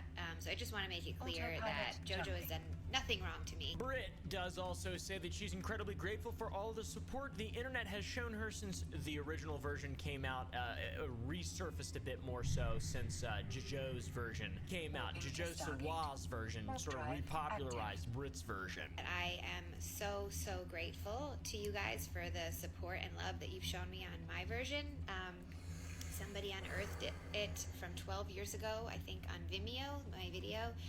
And it has just been a crazy whirlwind since, you know, for the last week. And the support that you've shown me. Britt is even thinking about getting back into music now after this big Chungus resurgence, and she's gonna drop a couple new tracks on May 17th. Am I right, fellow music people? If the universe is putting this in front of me, maybe I should try again for a minute. So, the point is, if Britt Smith can cut JoJo a bit of slack, maybe we should cut JoJo a little bit of slack too, guys. Aside from all the, you know, other insane shit. This is the point that I want to make, though, is like, how is it even possible to be a normal person that isn't a piece of shit, or at least a really fucking weird person, if you're on reality TV or famous at all when you were a child? History has established that being a childhood star is not conducive to a regular brain. It's a new low for Lilo. Arrested again, seen here leaving a Manhattan police station early Thursday after the troubled actress was detained for allegedly punching this woman in the face. Or being a functioning member of society, it makes you fucking weird. Specifically, if you're a childhood reality TV dancer. I'm gonna take the advice that Gaga gave me and be fierce little JoJo. Not to talk shit, still continues to talk shit. But JoJo, she was on childhood TV for a really long time, really early on, too. Cannot believe that I'm here right now. I honestly want Abby to teach me. Her first appearance on reality TV was for season 2 of Abby's Ultimate Dance Compilation, the greatest show ever fucking made. Cute is not enough. I haven't seen the half of me yet. This is so freaky, this show. I don't even want to look at it or watch it or admit that this is real. Like, the way that it's edited, what are you doing? You're rotting these people's brains. Who are these people, dude? Episode 2, season 2 was when Miss JoJo Siwa was first introduced to the world of reality TV. The least toxic world of all time. Usually, I'm just kidding. But usually, you have to wait a long time to find out how toxic some shit like this actually is. Not with this show, it's part of it. You know who creates the vultures? It's you. because you try to turn all of these kids against their friend, and that little girl's mortified all the time, but you don't care. Abby's very mean. This is Abby, by the way. We're gonna be talking a good bit about Abby in this video. She's real mean. Swaggy Lee is in the house. Not exactly the safest environment for a young child to grow up in and then become a massive super ultra mega star, and then we put the expectation that they are a normal regular person at a certain point on them. It's not going to work. You were down the road eating. Stop eating. That's why you're fat. I want to set the stage for how toxic this show can be. Really. Don't look me up and down, you whore. There's one mom whose daughter is biracial. The mom cried in an interview because she worried that her daughter would be judged differently for being different. You horse. Allie is biracial, and she is so tall and the big hair. Biracial? We live our life feeling like our daughter's different. The judges are incredibly rude, and they're unjustifiably harsh, and they're talking to children. This is about judging children. Don't play the pity poor me card. This is why I'm tough at my studio. This is a show about judging children on TV. That's fucking awesome. Just kidding. It's not. It's really sad. Haley should have went home day one. I think Haley stepped it up. Haley should have went home day one. And I'm gonna go home and I'm gonna eat me some pecan pie. And maybe make peanut butter and bacon sandwich. Ah!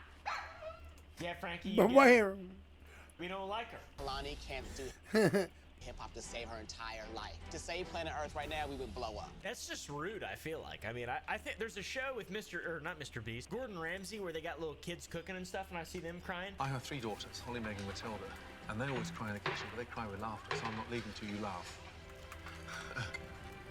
Good luck. I mean, these are your children.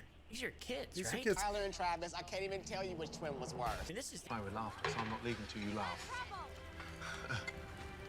Good luck. I mean, this is your children. These are kids, right? Tyler and Travis, I can't even tell you which twin was worse. Shit, whoa. Keep it positive.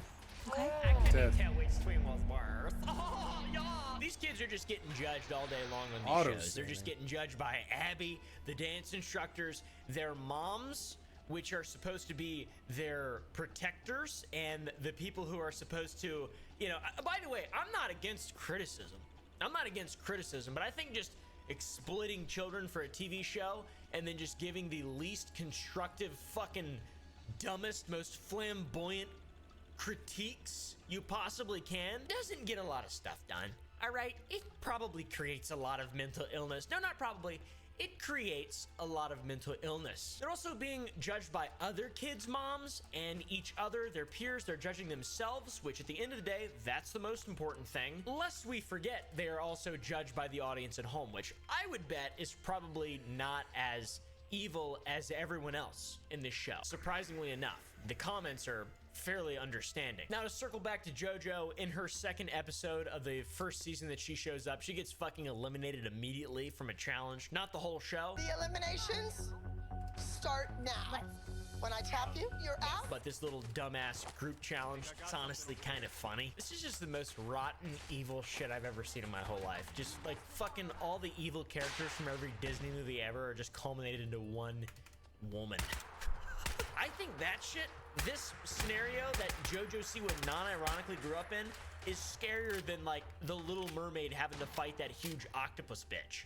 I would rather be the Little Mermaid. Was JoJo's performance bad? Of course it was. We gotta stay unbiased. We gotta stay logical on the channel. Was that shit whack? Of fucking course it was. Do I know what I'm talking about? No. The most athletic thing that I can do is walk like a sim. Seeing her performance doesn't exactly lead me to believe or suspect she might have 46 million followers on just one social media platform in just 12 years or however long after this is. I don't really fucking know or care. She sucks and got eliminated really quickly. Also, this shit happens in episode 3. Rip JoJo Siwa. JoJo! Bye-bye, Bobo. Guess what happens in episode 4, guys? Same shit! You're supposed to grab your back leg with both hands. You're out. Hey, guess what, Abby? Hey, guess what? You do the same shit. Do that right now. Okay?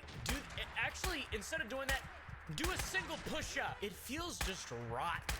All this shit feels rotten. I don't even want to show any footage that I don't have to. I feel like this show shouldn't be watched. This show should not exist. This is a bad fucking show.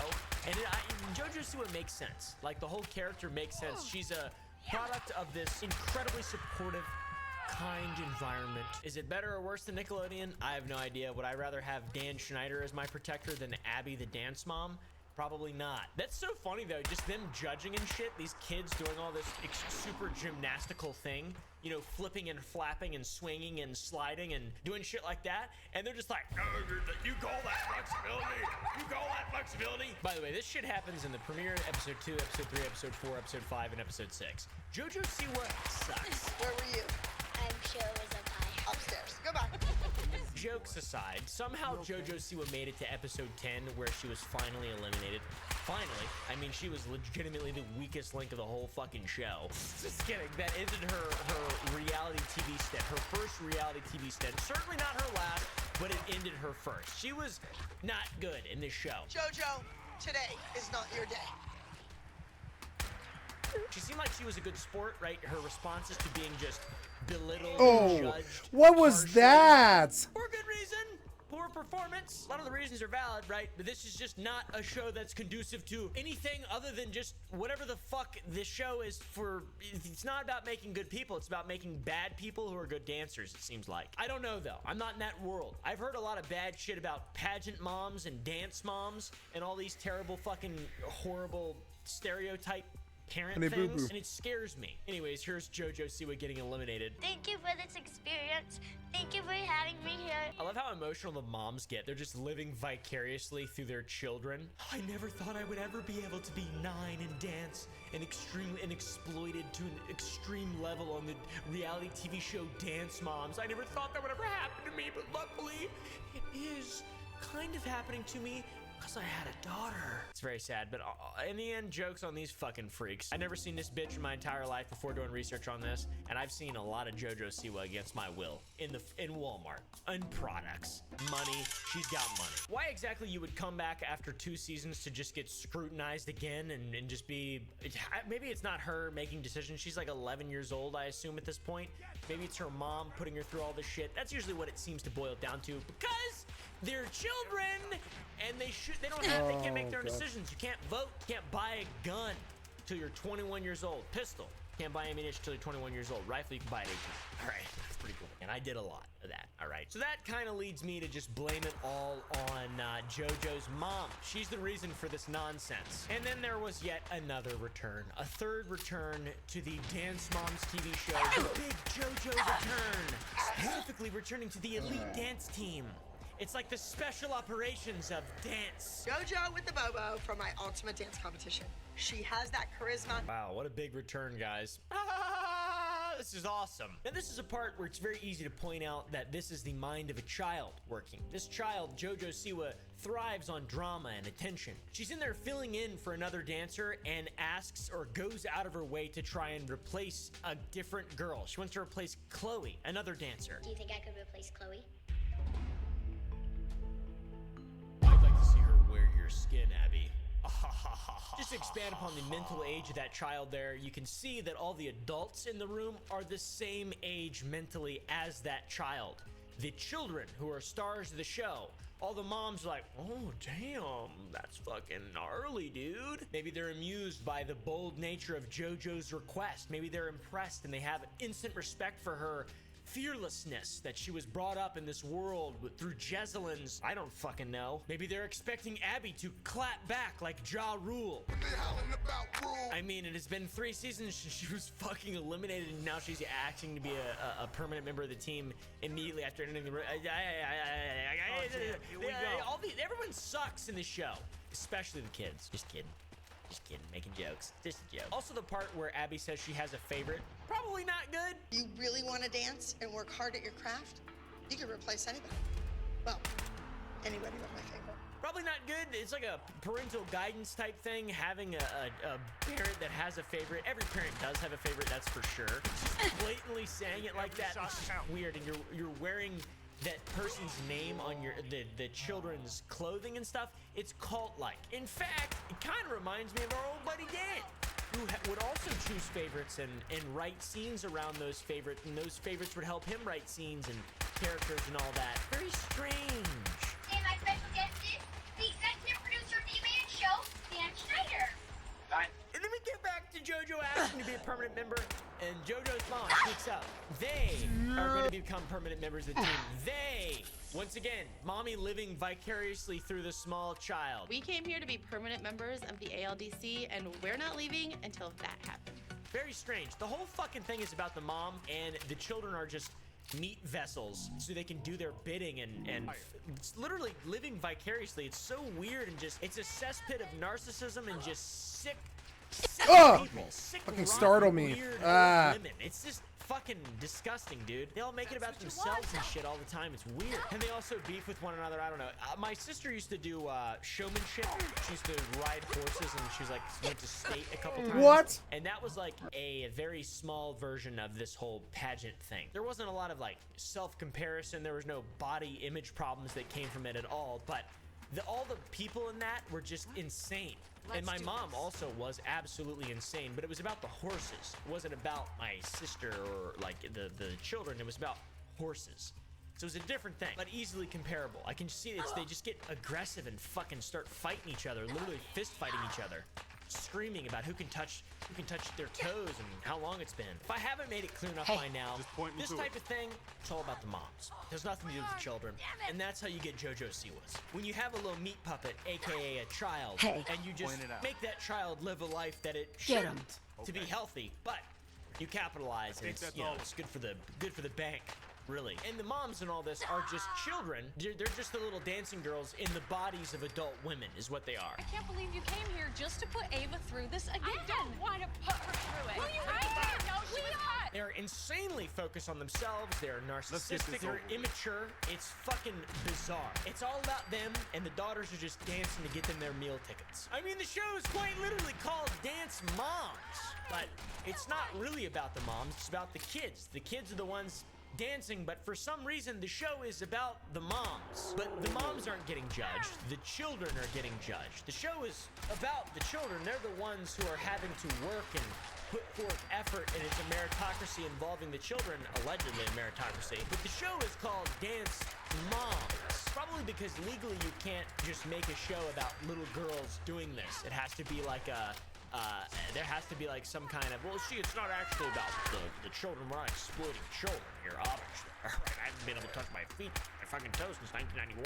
This is about the mom. Jesselyn starts a beef with a chick named Jill. And Jill is maybe the worst offender of being an adult with the pettiness of a child.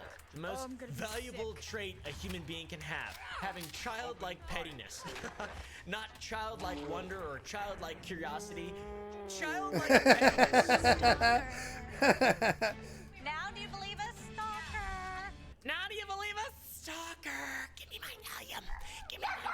By the way, not just the stalker lady, but the mom who brought her daughter back to a place she had been told quite literally she didn't fit in.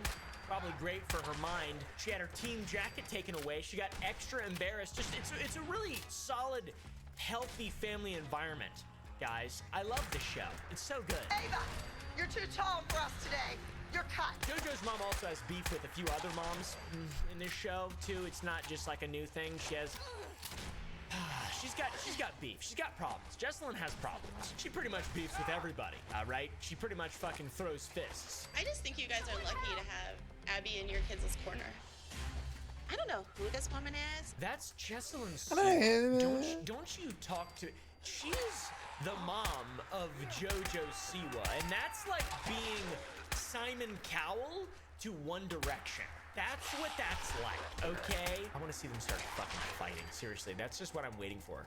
I just want them to start fighting. Let's see if you can be a little bit more JoJo. Yeah. The last thing I want is for Mackenzie to be like JoJo.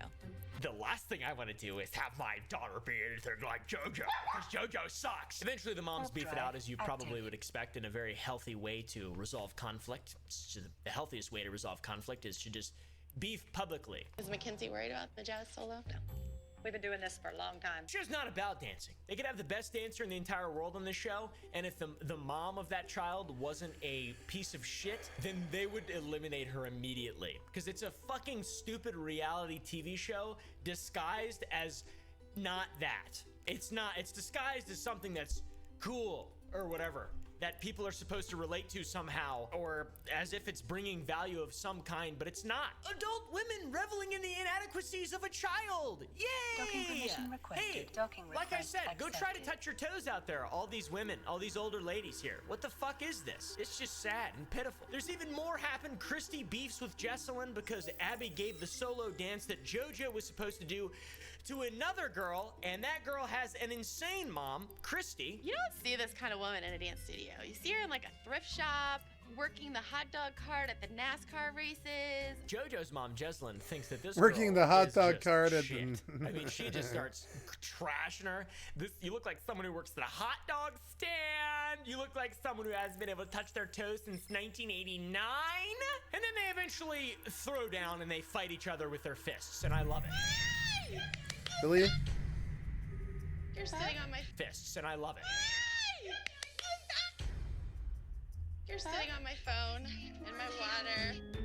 They're like the fucking 7 deadly sins distilled into individual humans that can just cast these horrible fucking spells of necromancy on audiences. It's horrible.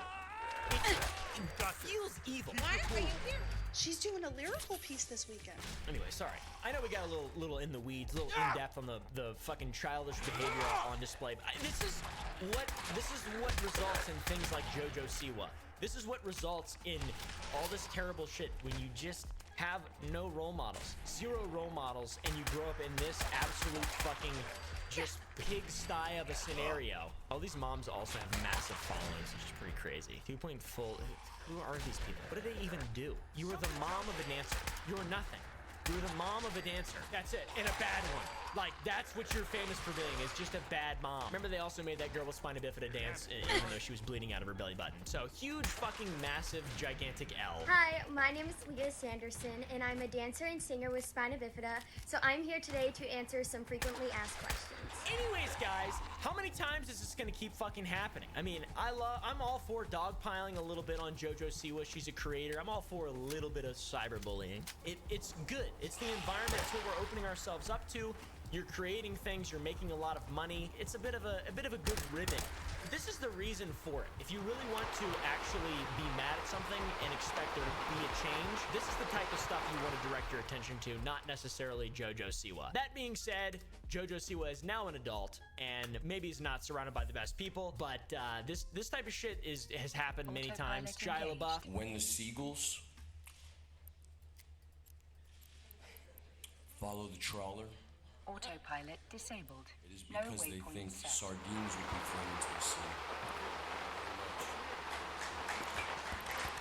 Michael Musso, Lindsay Lohan, Amanda Bynes. I'm sure that follow the Siwa. That being said, JoJo Siwa is now an adult, and maybe he's not surrounded by the best people, but this type of shit has happened many times. Shia LaBeouf. When the seagulls follow the trawler, it is because they think sardines will be thrown into the sea. Thank you very much. Michael Musso. What was that about?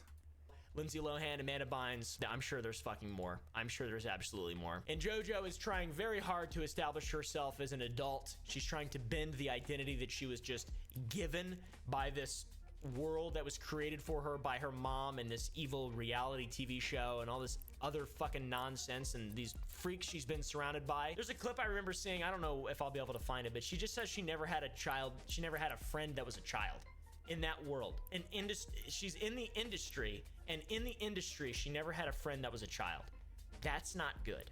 That's not fucking good. I was homeschooled, didn't have many child friends, had a lot of adult friends, and these were normal, regular people.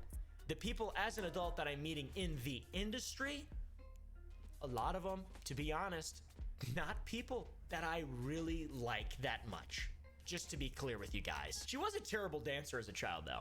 So, it's something worth noting. I'm just kidding, by the way. touch your toes.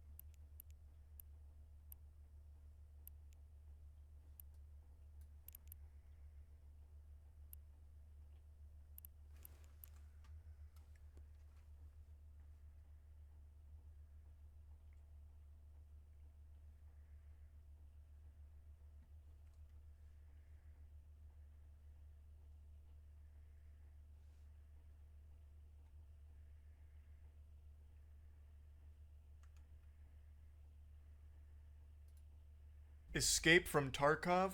More like escape from the video games industry, because their new greedy decision is having them run out of town with people chasing them down with pitchforks and leaving their game in droves. Escape from Tarkov probably needs no introduction. It's a massively popular game, and they just pulled a huge blunder that is catastrophic for their company. They are releasing a new PvE game mode at a $250 price point. That is so many doubloons it makes me want to spit. For 250 bucks, I expect to download this new mode and then actually have the CEO of Battlestate Games come over and rim me out. That is stupid to be charging for DLC. But even aside from that delusional price point, it commits every unforgivable atrocity that could ever befall a video game. It breaks all the rules, commits every sin that not even the Lord can forgive. It is pay to win out the wazoo, and this is something they actually doubled down on today, which I'll cover soon. This is a story that's been developing over the last like 24 plus hours, and it just keeps getting worse. It's like they're trying to find every possible electrical outlet to stick a fork in until it finally ruins the company. Like, they are so focused on burying their fist as far up their own ass as possible. So it's pay to win in the very literal sense of being pay to win, but the absolute worst part is that it broke a promise to their community who had bought into a previous edition they offered. It was misleading their entire community. So they offered something called the Edge of Darkness edition for $100 in the past. And one of the perks of buying that $100 Edge of Darkness edition is that you would have access to all subsequent DLC in the future for free. So $100 is a lot of money for a DLC, but it was kind of like an investment long term into the game that they loved. So they paid that $100 under the impression that in the future, if more DLC content was coming, they'd have access to it without needing to pay more. But now, fast forward to the Unheard edition for $250, they are not allowing the Edge of Darkness buyers access to that DLC for free. They would still need to buy that.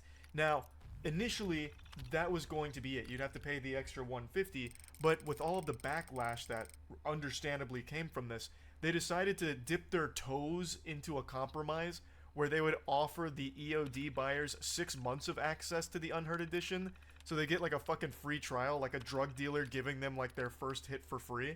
It's laughably pathetic. I don't even think Mr. Krabs would pull some shit like this, because even he would recognize that this would ruin his business. This is incomprehensible greed. I learned about all of this last night on stream, so I'm going to play you all of those clips to get you caught up to speed on the lore and exactly what's been going on here and how bad it all is. And then I'm going to come in to give you the latest updates with what's been happening today, only a couple of hours ago, because it continues to get worse and worse for Escape from Tarkov somehow. Earlier today, the Unheard edition of Escape from Tarkov was announced as part of the latest patch, promising a brand new player versus environment mode and other bonuses. Docking request accepted. Yippee! Now that the edition has launched, fans are not happy with the bonus it gives and the massive $250 price tag. That is a big chunk of change that even has EA and Ubisoft doing this right now. So just this one DLC was 250 bucks? The first issue that fans have is that the player versus environment mode for Tarkov is exclusive to those who buy the new edition. This is despite the fact that anyone who purchased the old Edge of Darkness edition was promised all future DLC content as part of the season pass, which you would think would include this new mode. So this is false advertising? Is that what they're coming after Tarkov for? Because they're saying that you get all future DLC with this, and now they're not giving you all future DLC? A lot of fans who have the Edge of Darkness edition are rightfully very annoyed they now have to upgrade from EOD, which costs $100, in order to play it. However, some posts on the official Discord have tried to explain why BSG thinks this is not DLC. Please don't tell me they're trying to fight their battle. Well, actually, they push up their glasses. It's not DLC by the technical terminology. That's not the correct nomenclature. This is a new single-player experience, thus, they did not circumvent any laws. Not only that, there's a clip from Landmark channel of them changing the wording on their website live to hide what they did. I'll check that out. It's from Landmark. It ain't DLC, it's unique feature of the new edition added, said Discord user Applezor, who is the lead community manager at Battlestate Games for Escape from Tarkov. DLC means additional downloadable content, PvE is a feature, and a game mode. Just because you all want it to become a DLC, it wouldn't mean it is one. It's featured game mode for the new edition of the game. Hey pal, you just blowing from Stupid Town? What? What kind of weak-ass argument is that? Huh? That's a lot worse than I thought that was gonna be. The other major issues that fans have been complaining about is the big in-game bonuses players with the new edition will get. While other editions of the game give some bonuses, so far none have been major factors when on the map and fighting with other players. The closest is extra loot that they get at the start of a wipe. However, this new edition includes more space to store loot when on the map, improved skills at the start of a wipe, and a bonus where AI scavs will not shoot at them if they have over 6 reputation levels with fence. So that's what the pay-to-win article was about then, which is an entirely separate issue. These, along with some other bonuses, have led to the edition being labeled pay-to-win, with players who buy it expected to have a big advantage over those who do not. The reaction to the new edition has been so negative that all but 3 channels in the official Escape from Tarkov Discord have been silenced, with users not able to post in them. Moderators on the game's subreddit are also waiving the rule that prevents multiple posts about the same topic, saying they are just as livid about this situation as you. You know things are reaching like deep DEFCON levels if even the subreddit mods are like, nope, we're mad about this as well. That's when you know you have truly fucked up. Battlestate Games did not respond to my request for comment. Battlestate Games is yet to officially comment on the backlash, pressure mounting from fans, and some even looking into legal action. You expect them to do so sooner rather than later.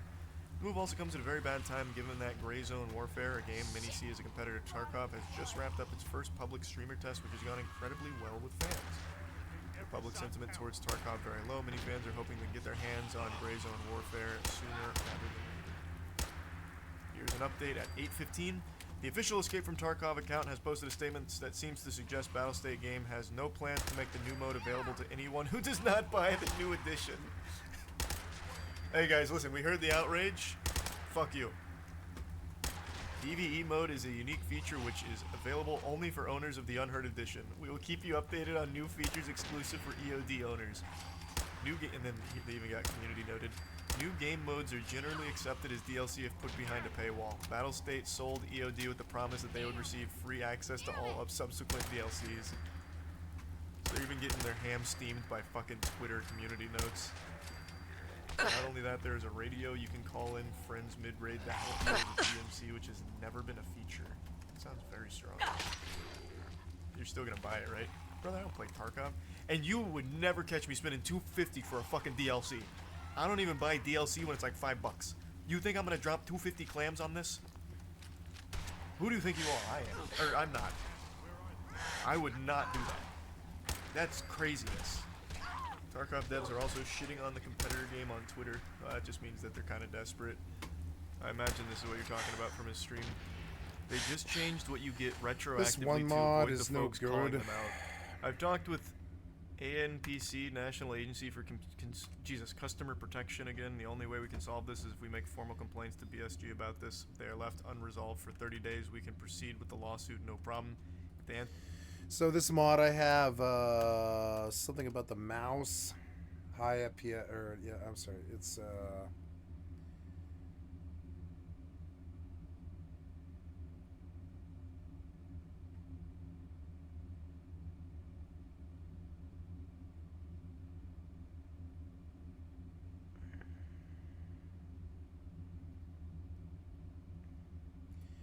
raw input.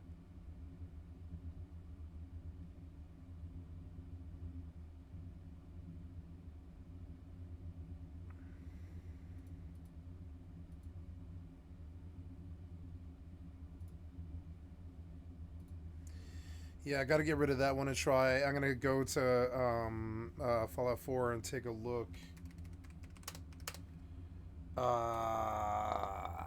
Fallout 4 Nexus, right? And I want to look. I'm gonna get tired. Been at this for 11 hours. Yeah. I'm looking for anything mouse. We're gonna look at like anything mouse. I didn't think about it, but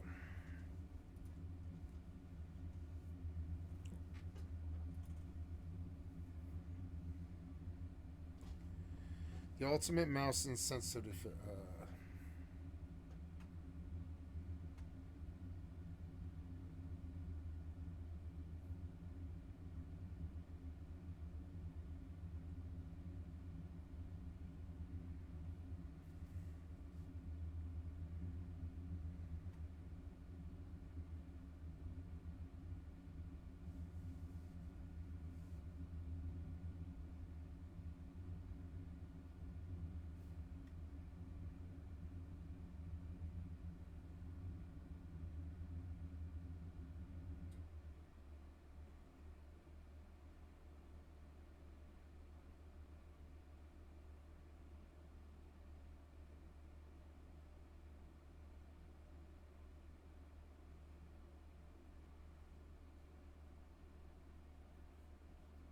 Oh my god.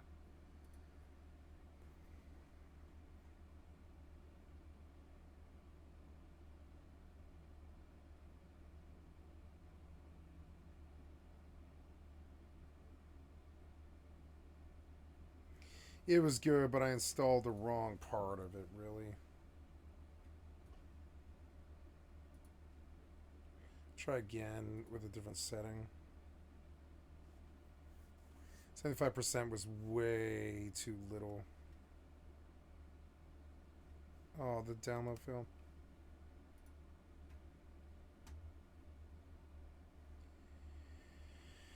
%75 of. I did 25% of. No, I wanted it to be 100% of the normal systems. I use this version. Yep. And so yeah, and that'll be all right. But I still think.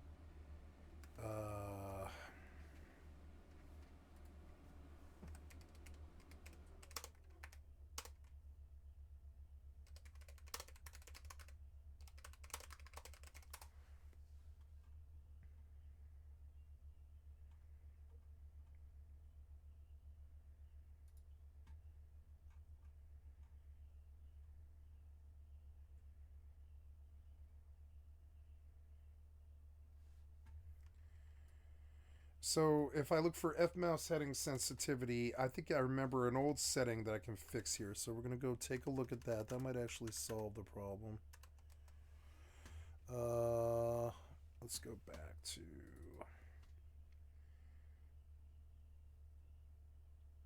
Documents, my games, Fallout 4 prefs, Control F. I'm looking for F-mouse setting sensitivity is 0.01, right? I think it was actually 0. I think it's like 20, I think, actually. And see if that fixes it. That might actually fix it. We'll see. Because goddamn sensitivity is horrible. I can't aim. It's like all over the place, and I'm looking shitty, and I know I am. I'm like, man, I don't know. Like, what the fuck? Download failed. No, it's all right. And then, so let's get back in Fallout 4. And, yes, and load. And I want to come here, and I want to take my bonus.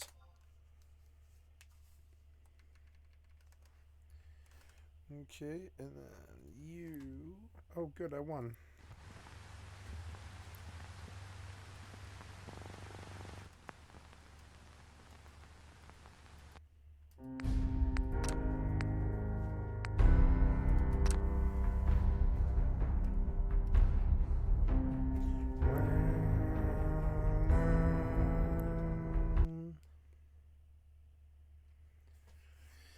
$60 million, estimated 16.1. I don't think I want to spend 54 mil on that. I don't think.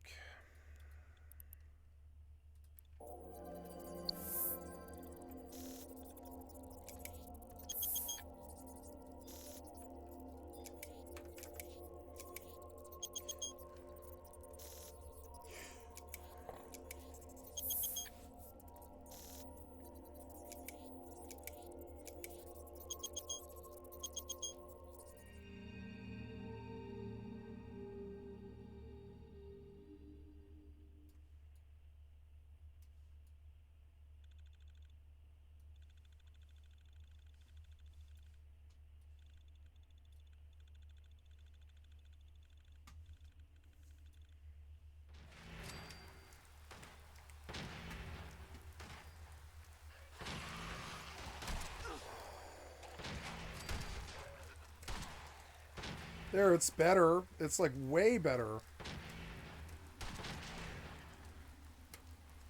But it's not good enough. I think I need to open that again and change it.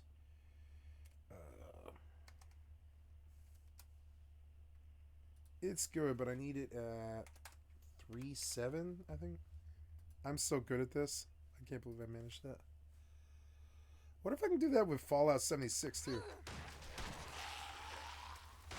Is it better now? I can't tell. I think I'll just... Oh, the cow's attacking the zombie. Awesome.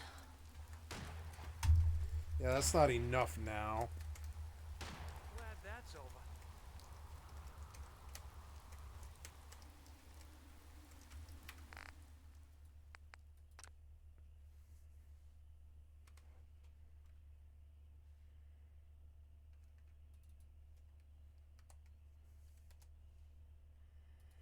Try,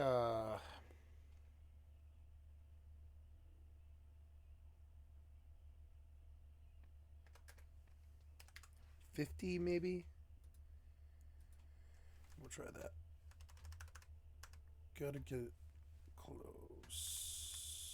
Looking for Steam. Play.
Ooh, it's an actual sensitivity. Nice.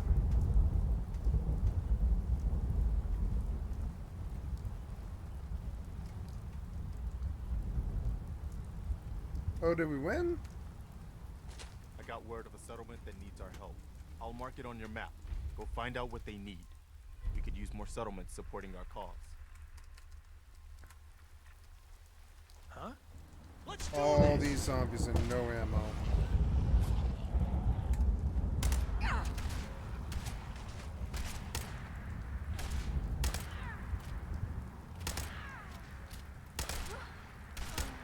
God, look at all the blood. I'm used to it. I hate sounding like a Hollywood fucking dude. Poor dog's all fucked up. I wish I felt sympathy for you, but you can't have any of my stim packs. That's not happening. All these zombies and no loot. Why? Let's go look at the zombie loot. Something's wrong with the loot now.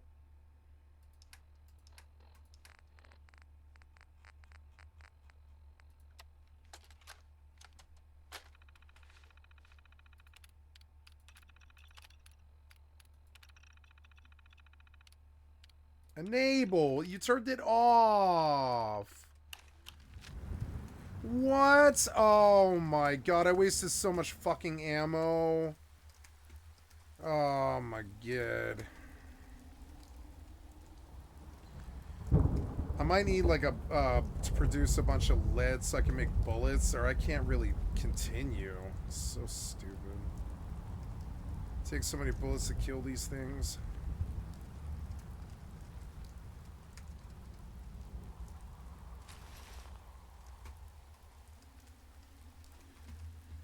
Oh, yeah, I killed a bunch of raiders out here somewhere, right? Yeah, like not that one, but yeah. Did I get it? I don't know. There's so many bodies. This was a fucking massacre.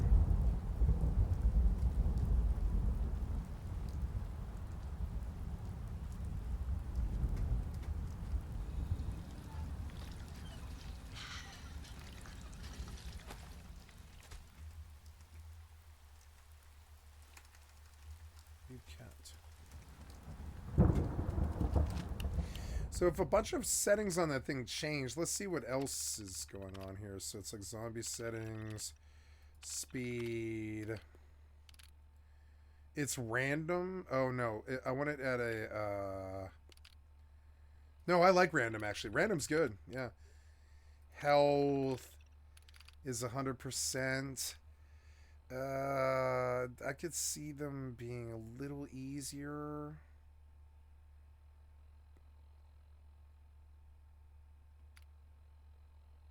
Like at half what they're at, something. Yeah, because it's like they're like bullet spongy. 25%. Yeah, that's fine. Loot enabled, bite enabled, infection enabled, can't kill, protected, can't kill, essential, can't kill, companions, essential. So, ooh, what's in here? Ooh, Nuka-Cola quartz. I've never even like seen that before. Maybe I did. I don't remember. Last time I played Fallout 4. I remember when I played Fallout 4. I played a lot of it. I was living in a extended stay on Hampton and Kipling, or I'm sorry, Wadsworth. And I was very high on heroin, and I just sat there and played it on my PlayStation 4 for. I bought it the day it came out, and I played it for, I don't know, 3 weeks or something, and then I ended up giving my PlayStation away because we had to move out of that hotel.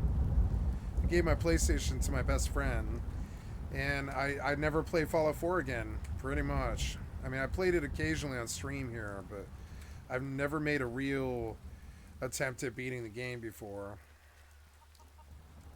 I remember playing it like in a sort of like explorer style, and I was playing it like a shooter because I was playing like Overwatch at the time and stuff. And or no, was I? Yeah, no, that was a bit later. It was earlier than that.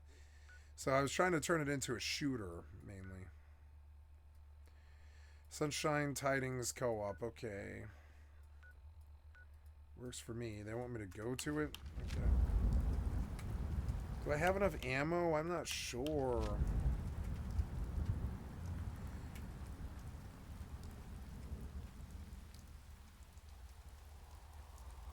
I don't know if I got lead. I don't know where to get lead.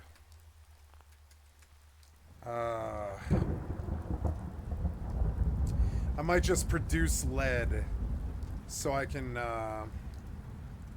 You showed up just in the nick. Do you guys have a chemical bench? No.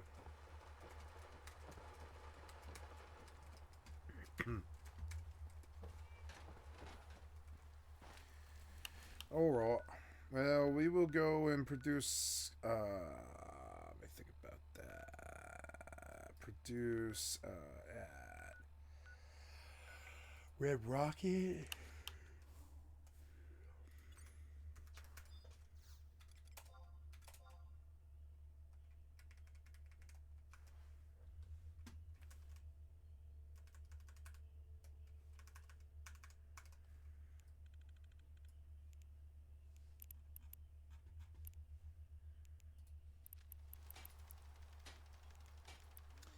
Nice, I got through all my gambles.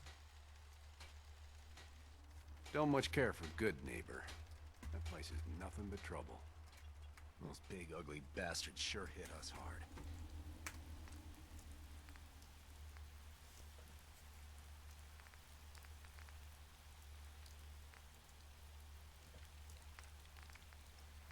Oh my god, where will I get all that crap from?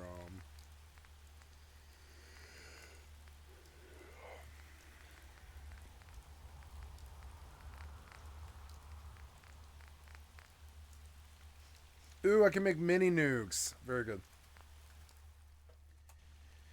Well, I don't know. I think I'll just make like a working man's ammo. I don't know.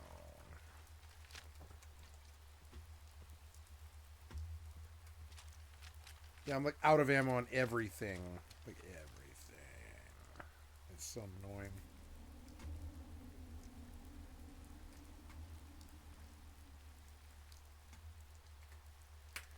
I think I'm bored of this game now and I want to change it. Been playing it for too long, I think. I've clocked like 30 or 40 hours on this. Okay, what am I at? 21. No, I've clocked 21. That's good, but it's a lot for a single player game. Yeah, I found it. That was good. It was good. Answer negatively, we can proceed. I suggest you all to do formal. What did I find on that? Yeah, like, so if that worked for Fallout 4 prefs, then I want to fix my 76 prefs. What did you do? Don't save, don't save. Don't save, don't save, don't save. So I want to find, yes, this, find that. And yep, and there, look, I can get it down to 050, and I have F mouse heading sensitivity Y, F mouse heading sensitivity 050,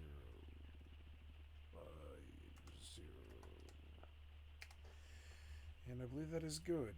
Save, save, save. Cool. Complaints as BSG. Make them have 1,000 lawsuits at once. This is available for Europe, the 30 days thing. Man, that severely underpaid social media guy for for BSG is gonna have the worst 30 days of his life. Meanwhile, all the big wigs are just going to be counting their money from the whales that won't be able to contain themselves, scratching at the neck and spending the 250. I've been playing Tarkov for like 8 years. This hurts, man. Yeah, I don't even play Tarkov, and this is pretty painful just to read. I don't know how they thought this would go over well. That's something that I just can't wrap my head around. Like, it's 2024. These companies hire tech-savvy people. They have social media experts. They have these fucking think tanks and focus groups, and yet somehow these kind of decisions still go through. There really must just be this epidemic of people that spend money no matter what and say nothing. Like, this has to somehow be profitable for them, because it happens too often. The big problem is them changing the promise.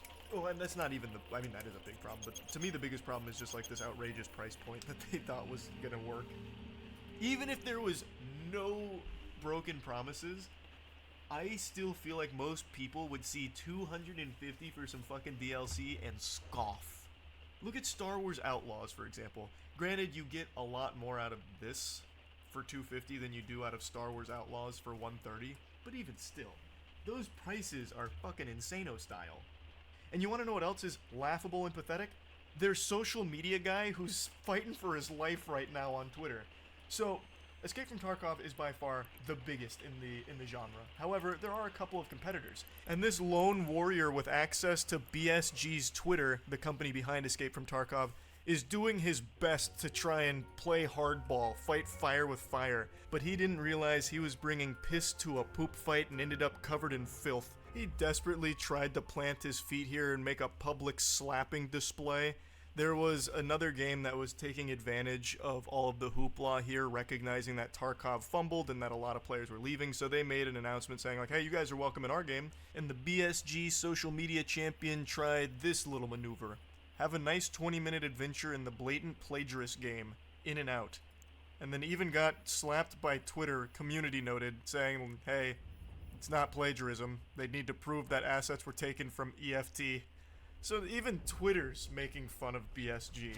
Now let's start with the newest developments here. The biggest one by far is a supposed unreleased interview with BSG. I'm not going to get too specific about it because I don't know if I'm even allowed to really talk about it. I'm pretty sure I can't show it because, again, it is unreleased.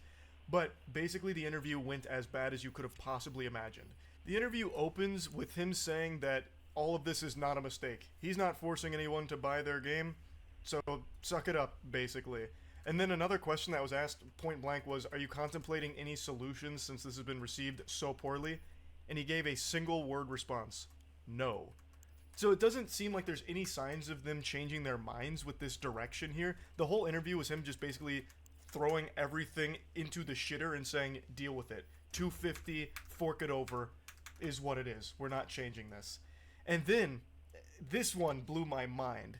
They did make a slight update to all of this, where instead of addressing the price problem or the lying about what EOD owners will get in the future or the shady, scummy attempt at hiding things on their website, instead of addressing any of the complaints, they instead doubled down on pay-to-win features. In response to all of this, everything that's been going on, they basically come out and say like, hey guys, look, we've heard you. We see what's going on here. We're listening.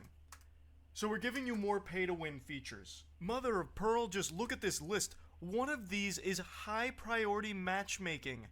They're getting a priority queue for 6 months. It's not even the lifetime. Keep in mind, they're not giving you lifetime access to the Unheard Edition pay-to-win shit. It's a 6-month trial to try and get you hooked and hopefully get the whales to buy into the 250 down the line. Sorry. Okay, guys, it's 5:45 in the morning. I am not up as late as I normally do, but I do want to be up earlier tonight because it's Sunday night. So I believe I will cut it here. And I want to say thank you so much for spending some time with me today. Sorry, there we go. So thank you so much for spending some, plus I'm like brain dead. Did a lot of physical labor today in the garden. Like for hours. I just lifted soil and dumped it in pots and stuff and moved heavy pots around and all this crazy shit. And so I'm wiped out. And then I did a 11-hour session. And so in lieu of 3 hours in the garden, I'm not going to do a 14-hour session on gaming today. I'd rather sleep and try to give you a good Sunday night session. So here we are. I am skycat.live. I'm a full-time variety gamer all day, every day. Put me on in the background.